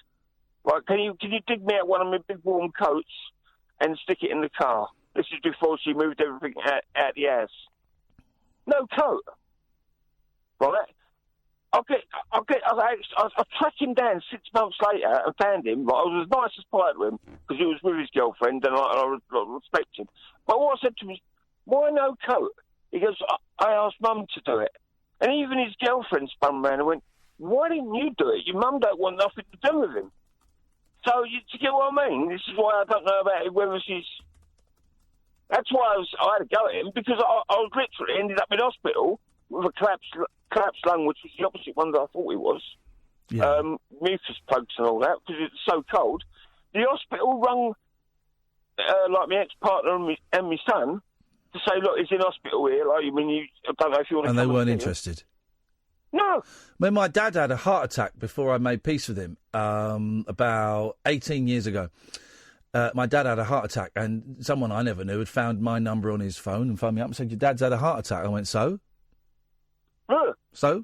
And then I phoned up my sister and said, Dad's had a heart attack, I don't know what to do. And then I phoned up the hospital anonymously, and they said, I think he's going to live, and that was it. And then I didn't speak to him, and I didn't pass on a message or anything. That fathers and sons fall out. And see, the thing is, me and my dad, like, my dad didn't spend much time with me or anything when he was too busy working. But he could have the slightest little hiccup, he's old now, he's about 84. But he could have the slightest little thing, and I'm straight even when you were 20? Yeah, no, I was just saying it, sorry, I do apologise. So when you were 22, you fell out with your dad? No, I've never fell out with my dad at all. Ever. Right, okay. I've always thought the world of my dad, you know what I mean? Yeah, okay. Well, and because my boy has seen me with my dad, I assumed... It don't work like that. It don't work like that, man. It don't work like that. Listen, I have to go. Give us a call tomorrow. Yeah, all right, Nick. I appreciate your time. Thanks so much. Cheers, David. Thank you. Take care. Bye-bye. It's a fella living in a forest. I heard. Falling out with his family. I mean, there's a lot more going on there. We've not even scraped the surface. We've not even scraped the surface. That was... thank you for that, David. That was... intense. Wasn't it? Wasn't it? Hey. Paul Ross. Good morning, you two. Nice to see you, mate. How are you doing? Well, I'm looking forward to the show because we're off to Albania for the first time. Oh, Northern Wisdom territory. Absolutely. There are big student demonstrations there now, but I wanted to share with you my favourite Albanian fact, if I may. Please do. King Zog, the last king of Albania, ruled, I think, from 1928 to 1939, survived 55 assassination attempts. Guy. And he's the only known modern victim, almost, of an assassination who returned fire. He winged one of the guys in the Vienna Opera House and killed another one. King Zog. Yes, man. That's a movie waiting to happen. We're also off to Bolivia, and I wanted to share this with you, Kath, because we're crossing live to Stockton-on-Tees for that dinner. Blimey, they're not messing about, are they? It's a belly buster. £11 of turkey, £4 of mashed potatoes, roast potatoes, costs £90. If you eat it all, you get it for free. What's for pudding? Well, that's what I asked him. He said he doesn't know. So, well, if you manage a wafer thin mint, probably, like Mr. Creosote. The great thing is, though, you can eat it from 11 in the morning until the kitchen closes at 8 that night. Oh, that's not a challenge. Do you watch Man vs. Food? This is my boys' favourite programme. When they come over at the weekend, can we watch Man vs. Food? It's such a terrible show. Basically, this guy goes around America to all these little diners where they've got these food challenges. Yeah. The one the other day was a £7 burrito. And it just sit there. You've got 45 minutes. This you've got all day. I could do that. I could do those spuds. I could do that. Look at that. So this follows on from last week's not one but two deep-fried Christmas dinners. One in Cullompton in Devon, one in Scotland. So I'm looking forward to that. It should be good fun. Excellent stuff, and the usual old tosh. The usual old political tosh. We've got 20 seconds, Keith. All right. And I've got wind. What have you got? I spoke to you for a while, you two. It's just a couple of films you can get for pence. Are you going to spoil the end? Amazon. Yep. That might interest you because there's not much on. An old Mike Leigh film called Naked, David Tulin. Naked's a great film. Don't tell us what happens at the end, though, Keith. I saw that at Cornhouse in Manchester. Yeah.